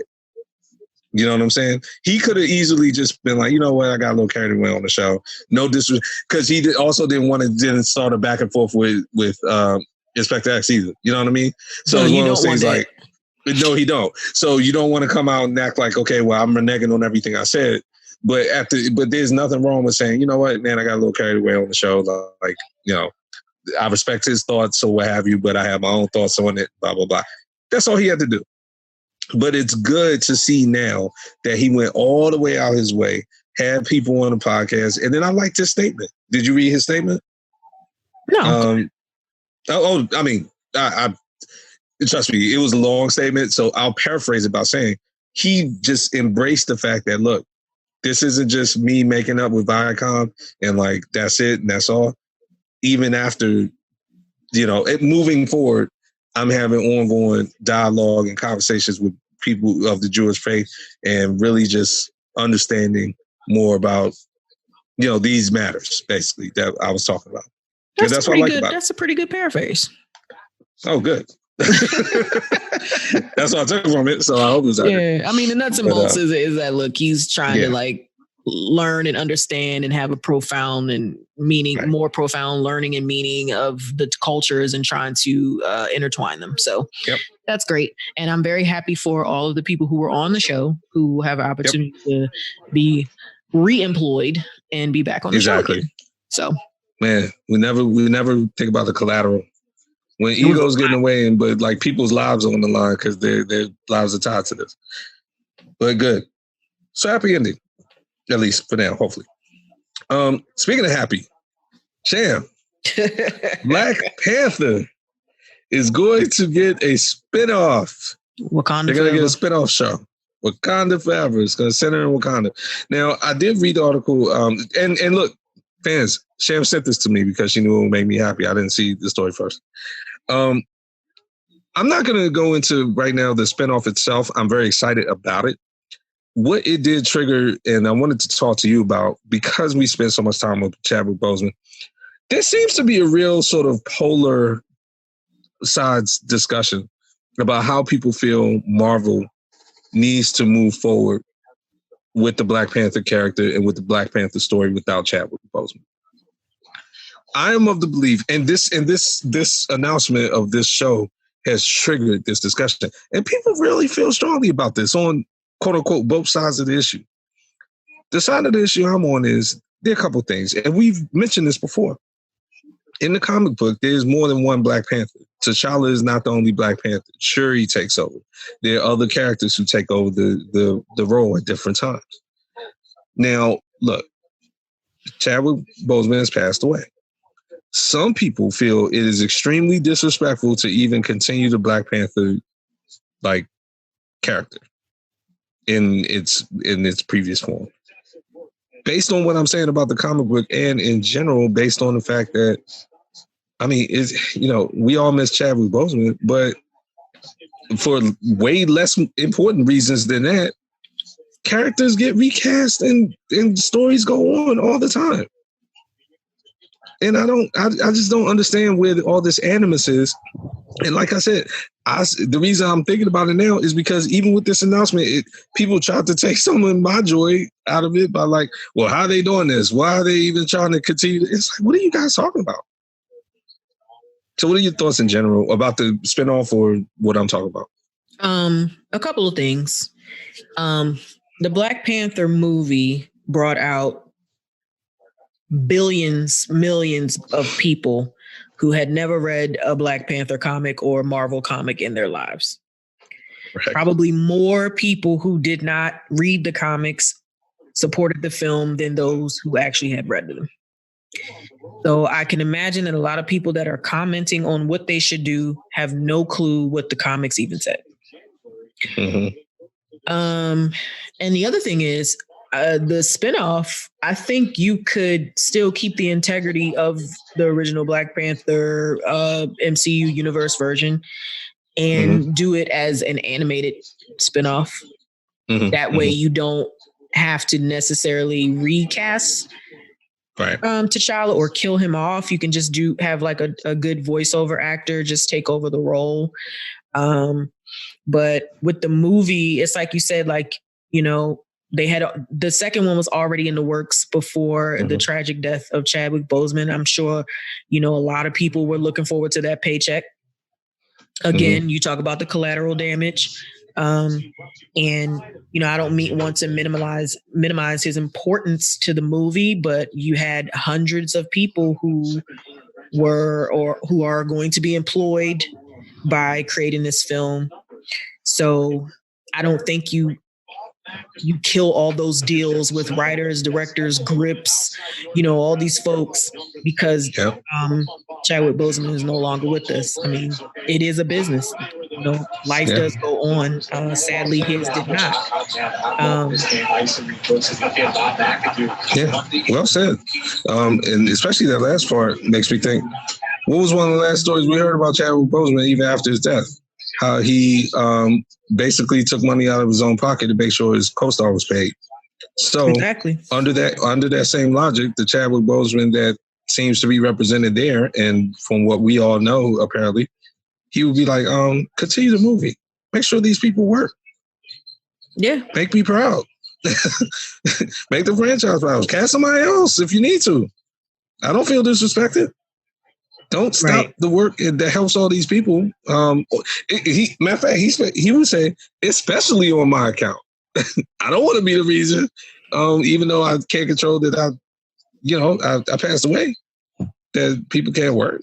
So that's like contrary to this thing. But I am very excited in general. Anything about Black Panther, whether it be, and ask me about Star Wars. You know how I feel about like animated series as it pertains to movies. Sometimes, man, and like I said, with Star Wars especially, but Black Panther doesn't need this, but I'll say sometimes the animated series and these kind of animation, live action hybrid shows, they do a lot of justice to their source material and make the movies better because they fill in good storylines. So I am excited. It'll be on Disney Plus like everything else, right? Yep. MCU. Yeah. Definitely. So Disney knows what they're doing there. Yep. So good. Yeah. Now, we have talked for the last 2 weeks about an unfortunate versus situation. The Keisha Cole. the Keisha Cole, Ashanti, and I was listening to our last episode. Ashanti sounds like a saint at this point, right? And so, you know what, man? Ashanti, just keep doing your thing, man. Just walk around with grace. But anyway, so that's the unfortunate verses. Sham, I thought this would be more universally like applauded, but I've seen some hate on this upcoming versus idea. And I definitely want to get your thoughts. I have not asked you because I want you to tell me on the show. Sometimes you surprise me. So we have some rumors that are approaching. It seems to be pretty legit that this is going to happen. A Lil' Kim, Foxy Brown versus. Before you even say anything, I'm going to say this. I am all for this. I will tune into this versus with popcorn ready. Thoughts? Yeah, it'll be the Biggie versus Jay-Z versus we all been waiting for. So you one of those, man. Y'all are so disrespectful, y'all. Why y'all so disrespectful? But seriously, it's gonna be the shortest verses on record because Sham. Okay, why? Foxy got 20 hits. I think Foxy could scrape up 20. Scrape up? That's what we're doing now? We're scraping up? Okay, I shouldn't have said it like that. How many songs was on El Dada? Was she just gonna put a whole album out? All of them were hits? I'm just saying, she said what, 13? I'm sorry, maybe what, 3 albums? How many albums did she have solo? She had, I remember Il Na Na and Broken Silence. I don't know. I feel like she came out with one. I feel like she's had 3. I feel like she said 3 like legit studio projects. Yeah, you can have 25 legit studio projects. Okay, you need 20 hits. Now, verses. So let's dive into like what some people do with verses. Okay, features, right? Did she have 10 features? You on the hook? Or you on the whatever? Did you just throw a verse in? Did you throw a verse in? Tease me. Hey, if I was her, I'd throw that one in there. Hell yeah, you think I would? She would have to. She gotta throw that one in there. Look, yeah, she did some collabos with Jay. Just throw that in there. I'll be good. Ain't no nickel. Oh, there's no questions. If I was her, I'd throw that in there. That was her first joint. It was exactly. That's how she came. So look, and Lil Kim has had more like individual success than Foxy at this point. That being said, Lil Kim easily, if I'm her, I'm throwing in like all kinds of Junior Mafia songs, all kinds, whatever. I mean, Biggie ain't here. Who else gonna use them? So Lil C's, like whatever. You know what I'm saying? All Kim need to do is throw in her verse from Quiet Storm, Mobb Deep. I'm done. That's all I need. And think about this too, Sham. I mean, so let's even take Snoop, who by himself, I mean, he's done, 5, 6 studio albums, probably just completely alone. But he's been on countless features. Half of his verses was features. Like the one with, like, 2 of America's Most Wanted. That was on Pac's album. You know what I'm saying? So like stuff like that. Kim can take that same like 13 approach. albums. What are you talking about? I know, right? I said 5 or 6. I'm tripping. But I'll put it this way: 5 or 6 worth talking about. I ain't trying to disrespect Snoop, but some of those is like, cool, man. You mailed that one in. But just Doggy Style and one at verses. Now, how you going after all that time talking about DMX and how great he was? Say that. Well, look. Yeah. I'm just saying. So like, we're back off that. He didn't have to, No, he didn't. Enough. But he knows. But he knows, and I think that's where my point is going here. He knows that people come to Versus to see the artist. So really, it's anything the artist has been on. It don't have to be an album. So if I think Foxy, scrape up was the wrong word. But I think she can get 20 songs together. And look, if she can't, make it 15. They're going to have to change the rules. They're going to have to change the rules, man. So will you watch this? Oh, of course I'm going to watch it. One, I just want to make sure, I want to see if Foxy actually shows up. Oh, God. Because ain't nobody seen her in a million years. But she's had 5 albums. But I remember China Doll. I remember China Doll. I remember that. But I'm not gonna say how good or not good it was, or not, or whatever. But I remember it. I mean, you see, what's sad is we get all these artists' numbers wrong about their albums because it's like, man, you have 5 albums. Like, what am I missing? No, apparently she only had 3. That's what I thought. I'm about to say 5. 3. Yeah. Well, she had a mixtape and she was on the Firm album, which a lot of people were saying she'll pull some stuff off of that. I mean, she has to.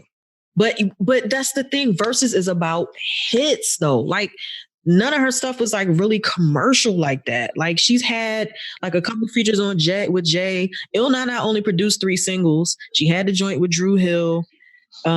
It's not long. Like, I have the utmost respect for Foxy Brown, though. I think her flow is like crazy. I think she's a gifted hip hop artist, rapper. I always would have said, if anybody asked me to choose during that time, I was taking Foxy. Her bars were sick. But okay. I'm not going to disrespect her. She had nice bars, but I just feel like Kim doesn't get enough credit because I think she proved a lot of haters. I'm not calling you one. I'm just saying a lot of haters wrong after Biggie's death. Like, it was easy before his death to be like, okay, well, he's just writing all this stuff. okay, but then who was doing it after that? Maybe she had some ghostwriters and stuff. But the point being, I felt like she carried her own. And like you said, I mean, look at like Quiet Storm and stuff. Like, come on, she came with flames, and I like Bob Beat, and that was a great. Go again. And that was a great song from them without her before, and I was sweating it. And then when she came, I was like, man, I'm glad they brought her in. Like she, I think that I respect your point about what Versus. I think what Versus was intended to do initially in general and should hopefully always do is only have the hits. But I have seen, where artists kind of insert like their little personal favorite little songs and stuff. I'll even say DMX especially was guilty of that. He played a few songs where it's like, man, that's not like your biggest hit or whatever. You like that song. You know what I'm saying? So I think that's the point of it. But I think a lot of the artists haven't been doing that either. She literally only released 17 singles. That's it. Just 17. I understand. That's her. But she's on more than that. So we'll see. 8. She's on 8 what? 8 additional ones besides the 17? Okay, so that's 25. This is gonna be interesting. Like, again, I got mad respect for Foxy. I think her career should have taken off more so than it did. Because I thought she was very gifted. But this is just gonna be interesting. What if she did some new stuff and like put it on the first and said like, yo, my album's coming out? Hey. That wouldn't be a bad look, would it? No, it wouldn't. Yeah. Good, like she'd be like, look, man, I'm gonna give y'all 5 new tracks right now. This is my EP. I mean, Brandy did it on her verses. She played one of her singles from her new album. So yeah, treat it like a concert. Sometimes where it's like, yo, this is my new stuff. Y'all, the first ones to hear. We got to get them there. How about that? Yeah. I mean, yeah. Just because we haven't seen Foxy, let's assume she'll be professional for this album. But I'm excited. Can't be any worse than Keisha Cole. Nobody's worse than Keisha Cole right now. She's taking the title for. Has anyone been that late up to that point? No. Yeah. Now, was it not Teddy Riley, but Teddy whoever was pretty late, and his technical issues were pretty bad. Yeah, and Babyface was like later for this. Yeah, those are the two that stand out as like unprofessional verses. Yep. Yeah. So you ready to get into some sports? Always. Let's get it. So, quick little NBA note before we forget the Brooklyn game tonight. So Brooklyn plays Toronto, like we said. Little kind of interesting little subplot with Kevin Durant. So they won't name the other person on the team, but apparently someone on the team is potentially a patient zero type scenario for a COVID outbreak.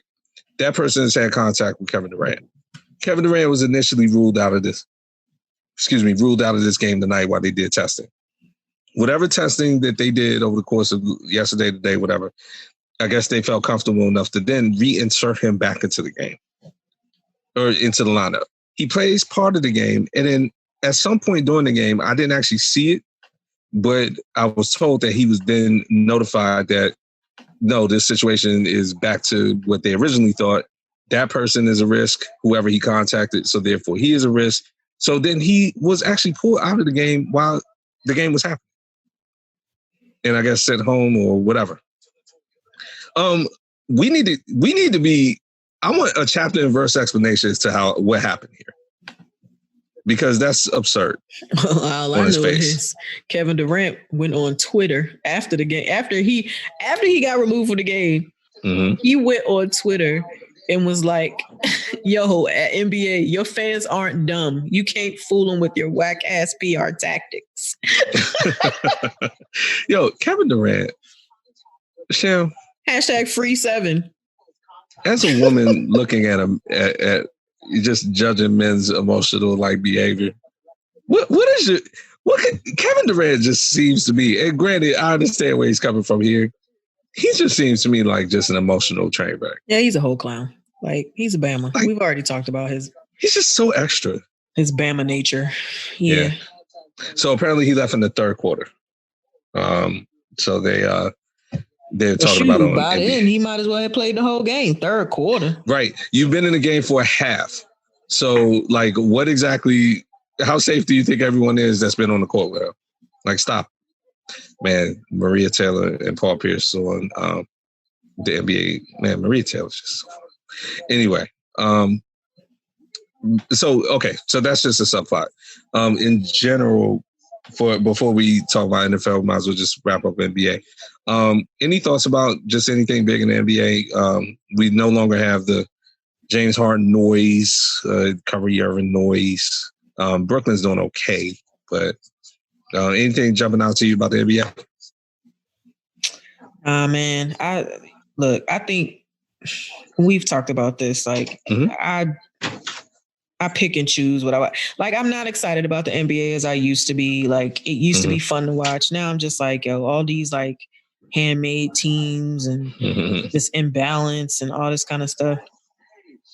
I was watching, I sent this to you. I was watching the Pelicans play. I forgot who they were playing. Yes. Go ahead. Go into I thought it was hilarious that Zion Williamson had a 90% field goal percentage in the game. And I didn't know this, but JJ Redick has not missed a free throw this season. So he's like 100% on the season. I mean, he's always been like, he's been known for that, right? And not 100%, but like high 90s, very high free throw percentage, right? Yeah, and when he was at Duke, I remember his junior year, he had the highest free throw percentage in the country. I think it was like 97%. It was something ridiculous like that.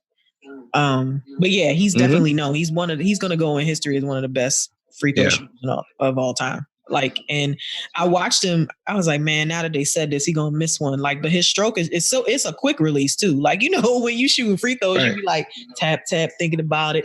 But he like bloop, bloop, pow, like nothing. Yeah, it's motions. Look, somebody like that I can respect immensely. And you know what? I'm gonna say something good about Kevin Durant. Besides the fact that he's like the second best player on the planet. So I always gotta say that, just so I'm not so disrespectful. His free throw, he's also an excellent free throw shooter. And he has kind of a little routine he goes through at the line. He does a little shimmy. It's like, actually, what do you want? But you could tell he like that. That helps him incorporate it into a shooting motion. Sham, I've railed to you properly about this. To me, not being able to shoot free throws at anything over 75% in the NBA, no matter your position, to me is not acceptable. Yeah, this is your profession. In front of your face. Just shoot the ball in the hoop. This is your profession. So if you need to stay in the gym and shoot like 1,000 of them until you get to the point where you can shoot them, get to the JJ Redick point where you got a shooting motion and muscle memory, and that ball just comes out of your hand with smooth. Like even LeBron James, like I feel like his free throw shooting has gotten worse over his career. And it's like you're the best player on earth. Besides that, like Mike kept his at least above 80. I want to say Magic kept his around 90. He was a good free throw shooter, and he wasn't a good shooter when he came in, but he was a good free throw shooter. It's a like, free shot. Yeah, it's a shot from like 8 feet away with nobody in your face. Stop. What are you doing? So yeah, 12 feet. 12 feet. It shows how much I know about a basketball court, guys. But nobody's in your face. I'll tell you that. Couple other little quick notes. Golden State's trying to piece it back together. Steph is really. We've said this before. I'm enjoying this. Like I'm disrespected Steph. No front running Steph. I like it. At minimum, yeah. I was watching one of their games the other night, and I posted this on my page. I was disgusted at the fact that he's the best player on the team, but there will be certain offensive sets where he doesn't even touch the ball. I don't understand that. Like, me neither. They had Draymond Green doing this point forward thing, and they were swinging the ball around in their offensive set, and Steph Curry never touched it. I'm like, he's the best player on the team, one of the top 5 best players in the league. He should be touching the ball. Like it was like 3 straight times down that he didn't even touch the ball. I was so. It's an excellent point.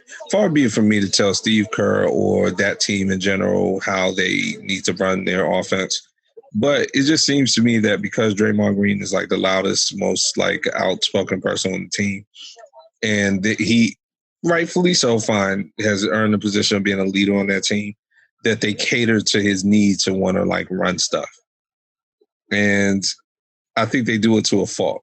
to your point, anytime we're looking at a basketball set where Steph Curry and Draymond Green on the same floor and Draymond Green's running the offense and Steph Curry isn't touching it, that to me on paper looks dysfunctional.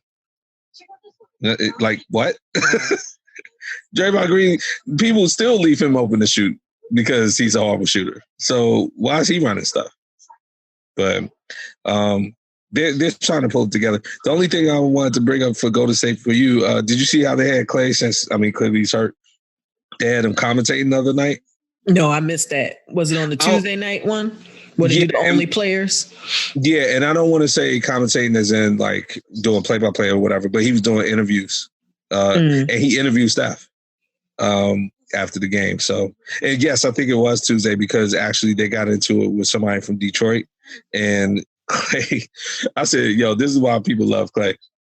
Clay, like, was at the game on the sideline. The dude was talking to the players and he like got upset and got into it and was cussing at him and stuff. Big dick. Like why he was trying to do it. Yeah, you always say that. You can say that. Which is why I do. I know. The only other thing I want to wrap up about basketball, Bradley Beal. He came out this week and now look, whatever. But he came out and said he does not want to leave Washington. He wants to see it work out. So he is doing what I'm asking. Whether he means it or not, he's not trying to outwardly be a distraction. If he gets traded, he gets traded. But he's being a good soldier, coming to work, being professional, trying to help our team win. And then, if he gets traded, no problem. If he wants to go somewhere, no problem. I mean, I would think that being that they traded, I guess I question why they didn't keep Wall and why they didn't trade Bradley Beal in the first place. What did that look like behind closed doors? Were they not getting what they wanted for him, or was he ever even on the table? And then I think, well, part of your problem is gone, Bradley Beal. Like, yeah. I know you and John Wall didn't really get along like that. So, and now you have someone there that is going to put 120% effort on the court every night.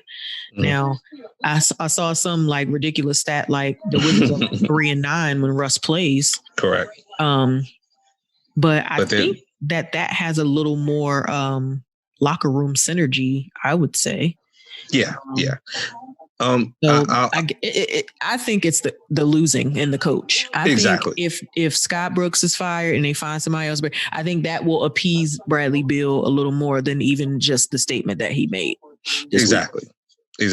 And to answer a couple of questions you put out, you just basically answered them. I have not heard any kind of like report or watching the team, seen any indication that he and Russ aren't getting along or anything like that. They're fine.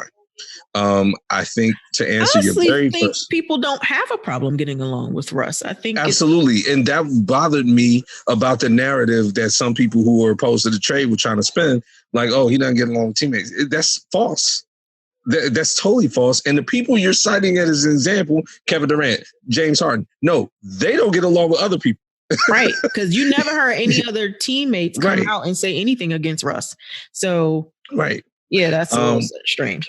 No, but I think to answer your very first question about like behind the scenes, the Wizards, all this came down to was the money. Wall's contract before this trade with Russ was looking like there's nothing we can do about this. Mm. And, whereas Bradley Beal they were like, look, let's see if we can try to re him up, get him here for 2 years, try to rebuild the team around him. But with Wall, it was like, man, we've kind of we have no options with this guy. Oh, wait, there's another contract of equal size and like that guy's trying to leave that team and he's actually like a good player. Let's just pull the trigger and make the move because otherwise that is our last opportunity to like get rid of this contract. So I think that's what went into that. But to your point, yes, it's about Scott Brooks and it's about because some of the stuff that is happening now, it has been happening like the Wizards play no defense, period. So there it is. But all right, NBA in general is too early. I mean, whatever. All-Star games next month. NFL. We're about to, wrap things up here. So we got a couple little flurry of maneuvers these last few weeks. Big trade. Jared Goff for like the Rams traded Jared Goff and like their whole future, like the whole world for Matt Stafford. I want to say it was 2 number ones. That was a lot. And Goff for Matthew Stafford. Can't mess with Papa Bear. No. Oh yeah. So you heard about some of the underlying little talks. You know what I'm talking about, right? That's why you're laughing. Jared Goff out here tripping. Jared Goff was tripping. I mean, his exact words on the team text chat was, "I will pipe Sean's girl." Talking about his coach's girlfriend. Yeah, I sent you a screenshot of that. Yes, you did. Thank you. Talking about a piper? You won't put that on a text with your teammates? And look, his teammates obviously did not like him because that wasn't the only thing that they said that he did. Like he was real disrespectful about a lot of people in the office in those texts. I mean, that's awful. And I guess the bottom line is you're not good enough for them to keep that a secret. Oh, y'all need a reason to get rid of him? Here, look at these texts. But look, what the Rams gave up for him though, or gave up for Stafford. So did you see there was a meme, and maybe, Sham, I've been sitting here out here telling you stuff that you're posting me like other people were doing it. So maybe you posted this one too. I don't know. Did you see the meme of Matt Stafford's stats next to Crab Ledger's stats, like career-wise? No. There's a meme out there. And matter of fact, just put their names in, it'll come up. It's almost identical. Like interceptions, yards, all of that. And it goes to show like the narrative around one more so than the other. Matt Stafford had Megatron. So, I mean, that's a big reason for a lot of his success. One thing Jameis Winston could say is I never had any receiver nearly that good. Nope. So, whatever. But Matt Stafford is out here still treated like, a prince. That being said, I mean, he's better than Jared Goff, but he's not 2 first-round picks better. No. I disagree with that. So, and that's a huge trade. He's, yes, he is. Yeah, sorry. Yes. He's definitely over 30, right? Yeah, he's 32. Right. So, like, what are you guys doing? And plus, like, Rams, like, y'all were good last year. Don't get me wrong, or the year that just ended. But I don't feel like quarterback was your only problem or issue. Like, y'all could rebuild your team. Nah, anyway. The only problem was that Goff wanted to pipe his coach's girlfriend. So get him out of here. Because I'm so mad about that, I'm willing to give away like all my team's assets to make you take this deal just to get this dude out of here. Get this fool up out of here. He said, "I'm not trying to end up like Brent Berry. I'm good." like if I was the owner, I'd be like, "All right, man, that was disrespectful what he said, but you're gonna like gut our team? Like, I don't. Okay, we can get rid of him another way, right?" Yeah, he ain't about to embarrass me out here like Carl Towns. Hey, look, man, if we gotta give away another first-round pick, I want him out the building, Slim. Oh man, that's great. Sham, another person we've talked about, and it's been unfortunate because when we first mentioned this man's name, it was out of reverence and respect, and I still respect him, Doug Williams. Doug Williams will always be the distinction of having the first starting black quarterback, and he played for Washington, and that's great. He got essentially another demotion last week. Like, Chef, I think you said it. They got him in the basement at this point. They're going to put him in the corner room in the basement and have him watch a film. He should just quit the organization in that capacity and then just be like a consultant and just come in the building and shake hands. Wait, demoted? Didn't he get promoted? No. You talking about this week? Yeah, he got promoted to senior advisor to the team president, right? No. Well, he got moved to that, but it's a demotion. Basically, it's an empty suit gesture. He doesn't have any kind of like day-to-day power anymore. Now, I'm not tripping about that because Washington's new team president is black. He's a young black guy. By new, I mean he came in there like before the season started. He came in around the same time as Rivera. And he's been making a lot of culture changes around there. But Doug Williams will answer to this man. And I need to get Jason Wright. Thank you. I was about to say he's a team president, so he's going to be his henchman, water carrier. I mean, assistant to the team. You know what I'm saying? Like, you know how I carry it. You're the assistant to the team president. You're not the assistant team president. It's another sign that, like, he just needs to go ahead and say, look, man, just make me like an independent consultant. I'll come in the building, shake hands, sign autographs, and leave. I don't really have any day-to-day responsibilities here. You know what I'm saying? And we've already gone into great detail about why he's not allowed to speak anymore. Bad week for brothers. Bad week for brothers, for real. Bit of a sad note. Go ahead. What? Oh, yes, Marty Schottenheimer. Oh, gosh. Yeah. Yeah. I didn't even realize he had Alzheimer's. They alluded to it on his 30 for 30. Or I think it was either 30 for 30 about him. No, the 30 for 30 for Marshall Faulk. That wouldn't make sense. But yeah, 30 for 30 on him. They alluded to it. That's why, and it started coming on a while ago. That's why he wasn't getting considered for jobs and stuff when a lot of older coaches were getting hired. Do you know his last season, he was 14-2? Last season he coached? Correct. Got fired. I remember that season because they lost in their first playoff game. I remember that. And he got fired like the next day, honestly. He was with the Chargers. Yep. He and Phillip Rivers. And so he was moved to hospice earlier this week. Actually on last Saturday, I want to say. Yep. And so he's suffering now from complications of Alzheimer's, which, and you know, I was about to say only 77, which kind of, for 77 to me seems young lately, especially with. I would agree. I thought he was older than that. Yeah, especially with people passing at 91 and 96, and you know, people seem to be living much longer. But that said, I always say, like, if there was anything that would happen to me, like, I don't ever want to have Alzheimer's or dementia. Like, I don't ever want to be in that mind space. And I hope to God that it never happens. Because it's just like really sad.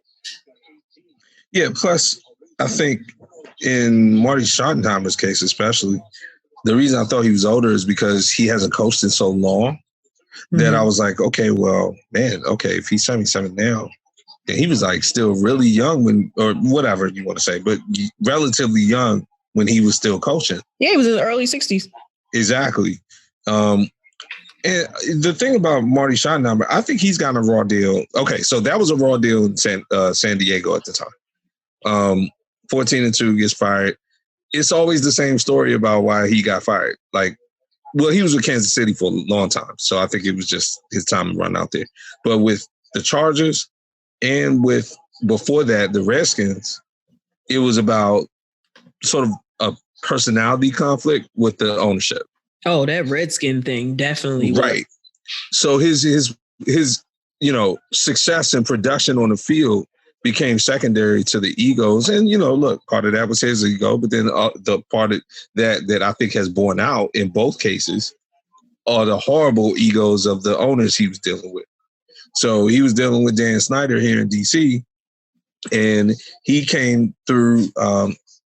Dan Snyder took over the team in like 98. North Turner was still the coach. Ironically, North Turner took over for Marty Schottenheimer, and the Chargers started going down the tubes in San Diego. But anyway, he was still the coach of DC. Dan Snyder fired him basically like damn near immediately, like halfway through his first season. Marty Schottenheimer came in, and the whole thought process was he was going to come in kind of like Ron Rivera now. Like, we're going to bring him in. He's going to, you know, be not only a coach, but sort of the face of the franchise and the showrunner. And I think he was officially the president, the team president too. And the Redskins were 8-8, but that was a good 8-8 because they were not considered a good team, and he coached them very well. Yeah, and they ended up being second in the NFC East that year. Exactly. And the whole thing was that Dan Snyder just, his ego couldn't stand, because Marty Schottenheimer is not for play. If you're telling him he's running he's running things. And he'll talk to you as the owner like, yeah, okay, I know it's your name signed the checks, but this is what I'm doing.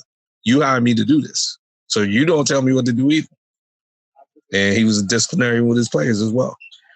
One other thing I forgot to mention when we were talking about Drew Brees and Phillip Rivers.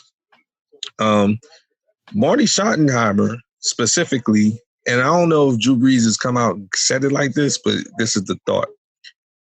He's blamed / credited for what happened with Drew Brees and Phillip Rivers in San Diego. So he was the coach. He brought in Rivers. Great. Or he was a proponent of that.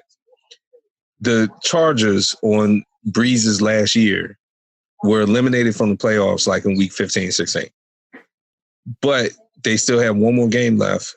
And instead of sitting Brees, he played Brees. And Brees hurt his shoulder in that meaningless game. And a lot of people were like, yo, Marty Schottenheimer didn't have to do that. He could have put in Phillip Rivers. He could have did a lot of things. And Brees had a good season. Probably his best season for them. But they feel like he kind of screwed Brees because he got Brees hurt. And then it drove it into an offseason where the Chargers kind of were like, well, we're moving forward with Rivers anyway. And they put Brees in the open market. But a lot of people had questions about his shoulder, including like he was supposed to go to Miami, and then finally Sean Payton in New Orleans picked him up. So I found it interesting when we were talking about the two of them, Brees and Rivers, last week, because Marty Schottenheimer had a lot to do with both of their careers. Definitely. And changed the trajectory for both of them. But look, he's in hospice. People stay in hospice for years. I can attest to that. So I know he has Alzheimer's, but anything can happen. Just wish the best for him. Yeah, so you want to know what happened in Philadelphia this week? Sham, you think I'm trolling you. At this point, I always want to know what's happening in Philadelphia. So tell me right now, please. So the new head coach, Nick Sirianni, had a press conference this week. It was on Monday. Okay. And he was asked by, I forgot which reporter it was, but asked him, like, so you got two really good quarterbacks. You got Carson Wentz. You got Jalen Hurts. You know, what are your thoughts on the upcoming season and what you're going to do with them? You know, this clown said, I actually haven't put any thought into our quarterback situation. He said any? He said he hadn't put any thought into the quarterback situation. Man, I thought you were being vicious for calling him a clown before you finished the sentence. Wow, sir. Well, I think Ryan Clark is slowly becoming my favorite ESPN personality. He's spectacular. Because like he went in on him, and look, and he deserved it. Like, you mean to tell me you took the coaching position and you do your first press conference and someone asks you about the quarterbacks and you say you didn't take any thought or think about the quarterback situation? Like, come on, man. Like, who comes to a team, especially that team, with those two quarterbacks and not think anything of it? Like, that's ridiculous. You couldn't lie. Like, I mean, Sham, what do I always say about there are multiple possibilities and they're all whack? There are two possibilities. Either he's telling the truth and he should be fired for incompetence, or he's lying. And what a dumb lie to tell. This is worse lie. Like, yeah. I mean, he really could have just been like, yeah, I've thought about it very heavily, but we're still, assessing both of them. Like, that would have been really an honest answer to be. And the obvious answer. And the obvious answer, right. Right. Earlier today, the Philadelphia Inquirer is, saying that the Eagles are close to trading Carson Wentz. Mm-hmm. I didn't see it from there, but I've seen the tea leaves. Right. So, he hasn't really asked for a trade, but clearly when you say you prefer to move on, you're asking for a trade. So you're not the coach of the Philadelphia Eagles, so it's not your job to think about it. But I mean, any random casual fan, even what are your thoughts on their quarterback situation? Let's be clear. Carson Wentz was trash like 60% of the time last season. Like, let's be clear. Yes. Do I think you trade him now? I don't. Because Jalen Hurts, although he was exciting, he was also trash. Like neither one of them had a winning record, and their numbers were very similar. Yeah. So there's definitely not a clear front runner for the job. And I think what you do is you keep him and you make them compete for it. I'm with that. So, I mean, look, okay, he wants to move on, and he's not in charge of the team. The team is in charge of the team. I mean, no, do you want a disgruntled player? No. But I mean, at the end of the day, it's a business. And look, they're going to take a 34 million dead cap hit if they trade him, right? Because they signed him to that $128 million extension last year. But that's really, it's only going to save them 25 million next year in the cap if they trade him. So it's like, you're really not helping yourself. So only caveat, it's last question for you. Do you want to bring back a disgruntled player, but not only a disgruntled player, but a player that seemingly, if any, very few people in the locker room like? Yeah, but they've been not liked him, though. And right, well, that's the point. So then you add him being disgruntled to that, and does that add an element to that locker room that you might be better without if you can try to get somebody new in there, even if it's just to compete with Hurts? I guess the point is, has it gotten to the point where that might be a poison pill? It's already a poison pill. You think I guess what you're saying is going to be even worse, right? Like, I mean, yeah. So I think that's the one element that I would consider. Like, man, okay, so now we got yet another thing. So not only do the players not like him, he's playing badly, but now he will be disgruntled, and who knows what kind of element he's going to be spreading around in there now. Well, I kind of feel like you have Frank Reich's guy. Apparently Sirianni is also good with quarterbacks. That's a good sign. You see what that energy is like. Sure. If you can't get the man himself, get his protege. Right. But apparently multiple teams are interested, and one of them is the Colts. So we'll see what happens. Hey, listen, I respect everything you said. I think if you get the right offer, then it's like, take it. Yeah, take it. Definitely take it. Again, this guy reminds me, we all talking about John Wall. Like, before the Russ trade, I was sitting here as a Wizards fan, like, I mean, it is what it is. I'm fine with Wall. We can't trade him anyway. Like, we didn't even see a path. And then somebody came with a path. It's like, oh, shit. All right, well, yeah, all right, let's do it. So, might be one of those. Yeah. Trade him to Houston. We'll take Deshaun Watson. Deshaun Watson, listen, that's a legit, like, trade. I think everyone in the league that doesn't have an elite quarterback, so let's just call it 20 teams, are at minimum having internal meetings like, what is viable for us to move around to see if we can at least make an offer to Houston. And, people even talk about it, like, I'll talk for the Raiders real quick. Like, Derek Carr, yeah, okay. I mean, okay. Derek Carr was not our main problem, nor was he even a problem. No, your defense was your problem. Exactly. He bounced back. He had a decent season. He made some still mistakes, and he hasn't gotten to the level. This is his 6th year. But, I mean, so I'm not going to sit here like, yo, we got to ship Carr out of here. But we should at least be looking internally like, okay, what can we do to make Houston pick up that phone that's reasonable? And, that's it. And then if they say no, they say no. And I'm cool with Carr. But God. He knows that. Now that I think about it, that totally wouldn't make sense for us. I mean, we already got Carson Wentz with that ridiculous contract. Deshaun Watson's contract was only second to Patrick Mahomes' in history. So that's a huge contract to try to pick up. Yep. But sometimes that works in your favor because you're exchanging big money. Yeah, so true. The numbers work out as opposed to teams who don't have the cap space. Mm-hmm. So we'll see. Speaking of Patrick, hold on. So remember a couple episodes I was talking about how Howie Roseman hadn't drafted a Pro Bowler since Fletcher Cox. What I meant to say And I listened to that back and I was like, I didn't explain that right. He hadn't drafted an all-pro player. All-pro. Okay. Since Fletcher That makes Cox. a ton of sense. Yes. Yeah, because Carson Wentz went nowhere near an all-pro. Exactly. Nowhere. Made it to the Pro Bowl that he didn't play in 2020. And you can make it to the Pro Bowl. Oh, now I'm glad we kind of going back.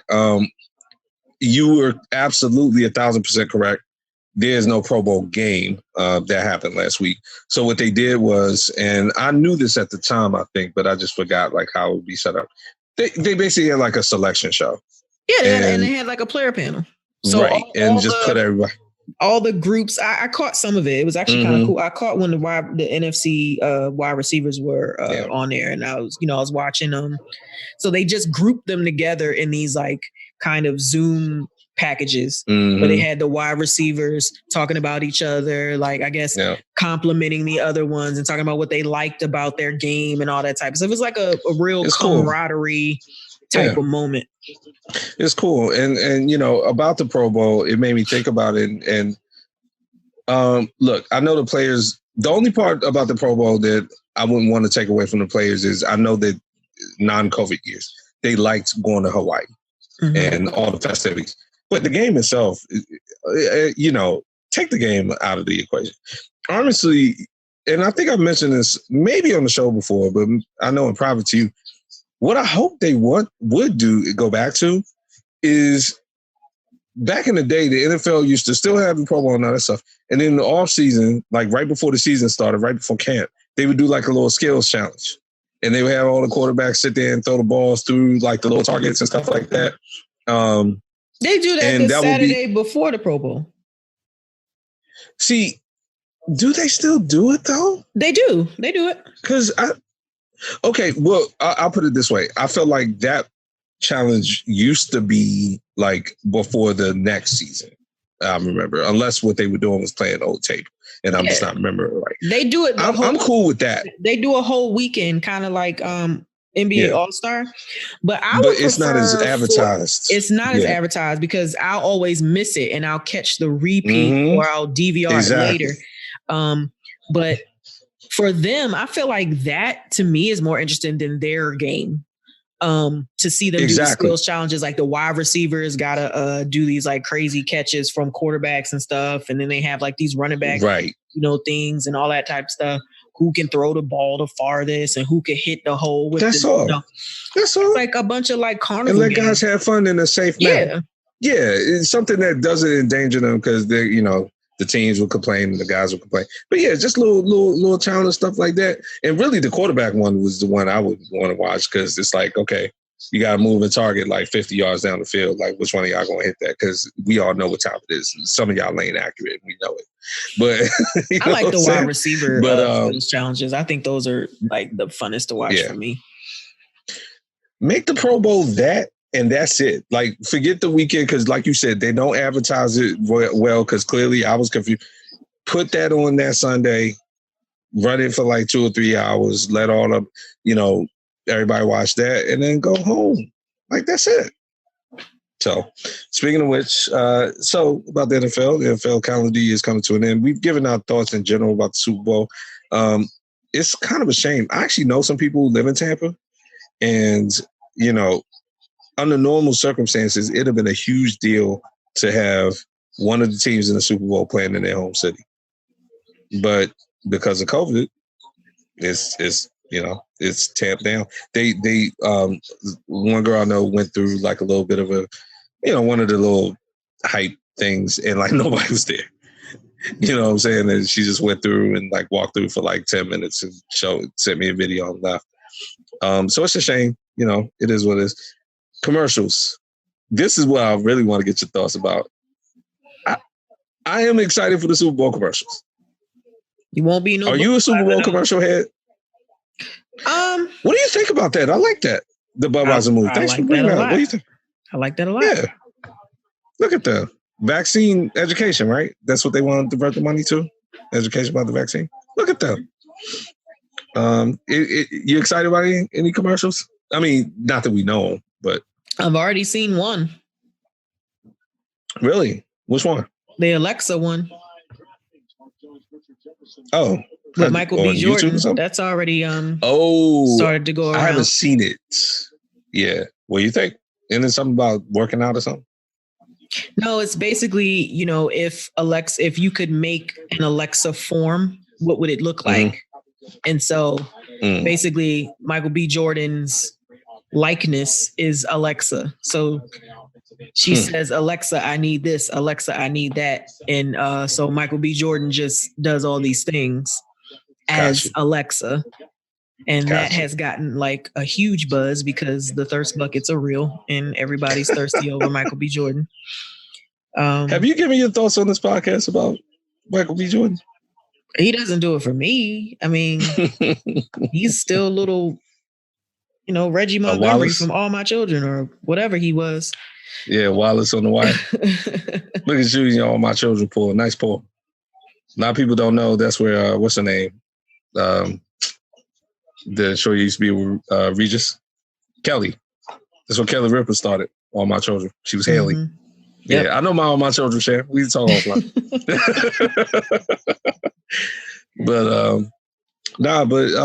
Okay, so there's that one. I'm excited though. That'll be the only joy I get out of it. I mean, to your point, you talked about Tom.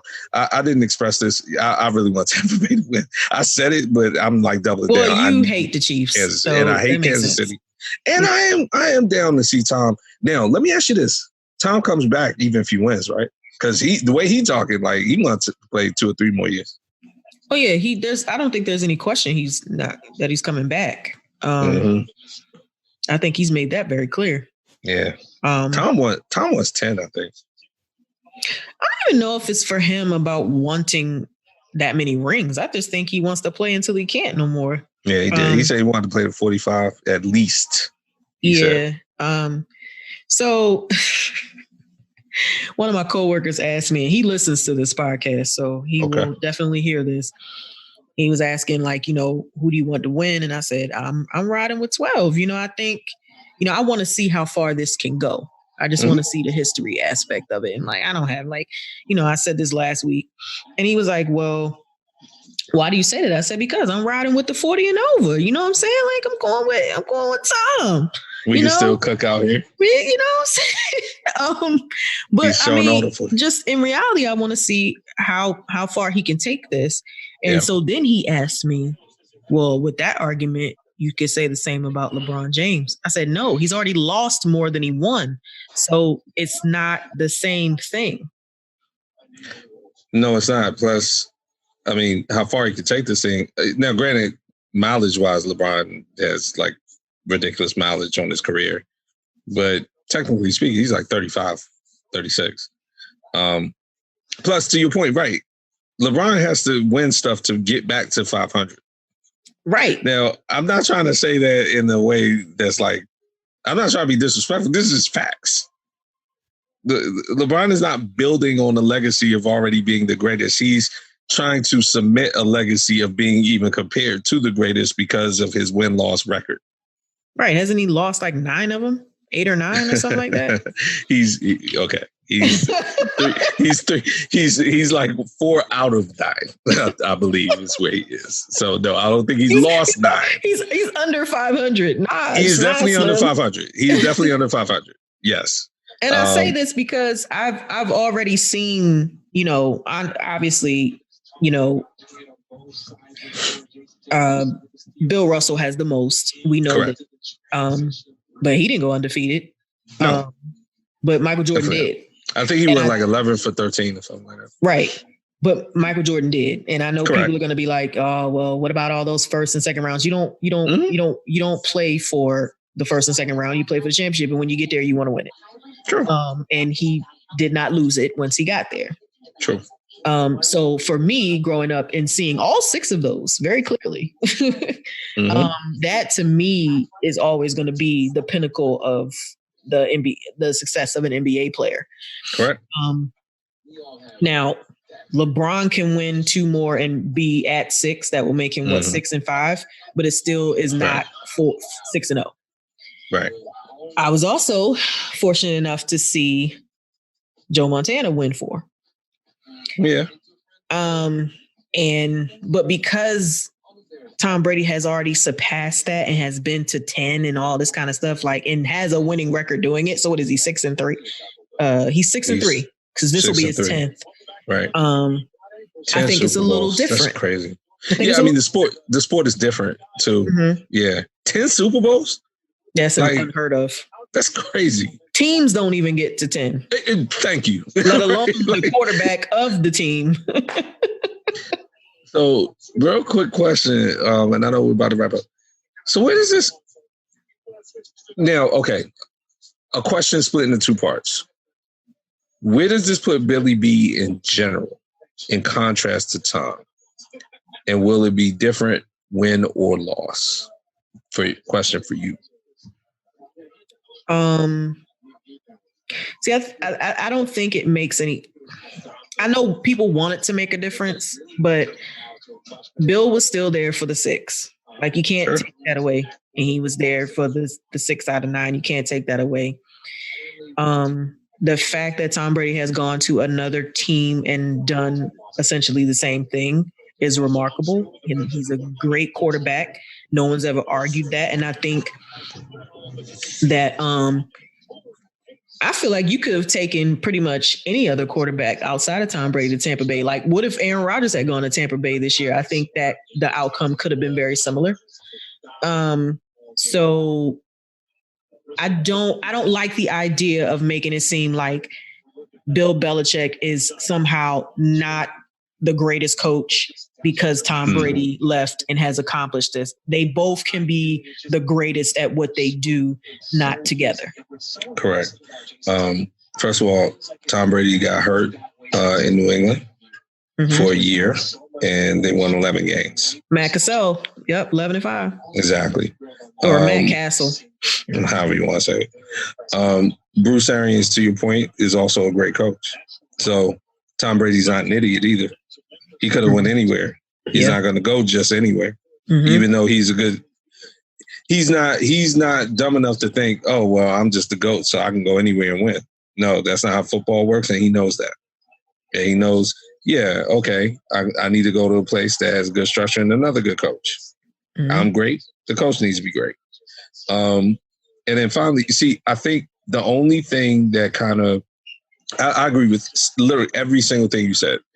I think the only thing that makes it interesting too is how the two of them parted and why they parted.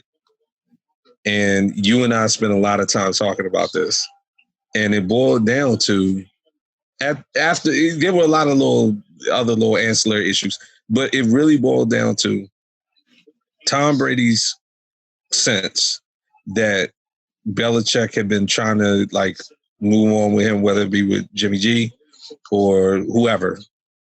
Really, Jimmy G was like the main target issue. He was mad he got traded. Right.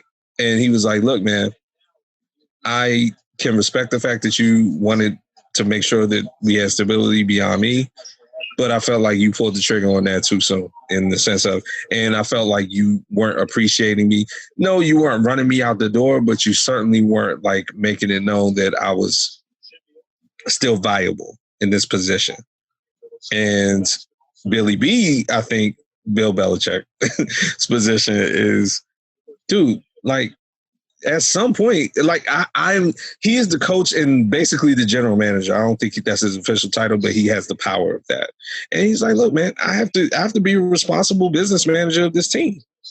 And the odds don't favor me not planning for your backup when you're 40 plus years old. I mean, that's the nuts and bolts of it, pretty much. It's right, like, yo, I'm what do you want from me? I need a succession plan. Yes, a succession plan. You're over 40. And you're getting mad about it. And it's like, dude, like, I don't know what you want me to say. And I think, I know I made light of it, but I just don't think they adequately expressed that in a way. Like, and look, they're not petty on each other. It's not like they're enemies. But I really felt like they just kind of let it like fester. And then they separated it. So now people want to take that. And that's just human nature. That's just a condition to say, okay, well, either one, whoever gets success without the other, that means that they were carrying that person. Well, that's dumb. It's like, that's dumb. They worked together and worked well together and made each other great. So It'll be a good game, though. It'll be a really good game. The more I think about it, the more I'm excited, and I'll be very, very disappointed if it's lopsided. Either way, I hate Kansas City, but I don't want to see a blowout in the Super Bowl. I want to see a good competitive game. Yep. That's all I ask. Yes, ma'am. Make it fun. And I'm excited to see Jasmine Sullivan sing the national anthem. So nice. It should be good. Nice. Be interested to see the crowd size too. Florida. 25,000. Is it really? That's it. Only 25,000. But it's it. But that's small for a football game. That's sloppy. Not when you can seat 70,000. No, but when you got a whole pandemic and you shouldn't even have that many people in there. Yeah, they're talking about there's going to be 3 seats in between each set of families and all this. Like they've been talking about how they've been separating all the seats all week. It's still going to seem like a lot of folk, but as long as Ron DeSantis is the governor of Florida, I don't trust it. Oh, real quick note, unrelated. Andrew Gillum. I saw a nice piece about him and his wife earlier this week. He did another interview. Nice. If you haven't seen it, check it out. Good to see him. So episode number 94, put it in the books. It was a good 94. I don't know. You seem to be very excited about that last week. So I thought you were going to be right off the top with it. You know what? I just assumed there were a lot of them. And they are. I just didn't do my research today. Good job. All good. So, folks, if you're listening, thank you very much. Please tell a friend. They can visit us at www.stopplayingpodcast.com. Scroll all the way to the bottom and choose your preferred podcast app. Most notably, we are on Apple Podcasts, Google Podcasts, and Spotify. And remember, if you are listening on Apple Podcasts, please leave us a review and rate us. You can also send us an email at info@stopplayingpodcasts.com and also visit us on our YouTube page of the same name. And like we always say, no double dipping unless it's the podcast. Keep your chips on the plate, and we'll talk to you again real soon. Stop playing.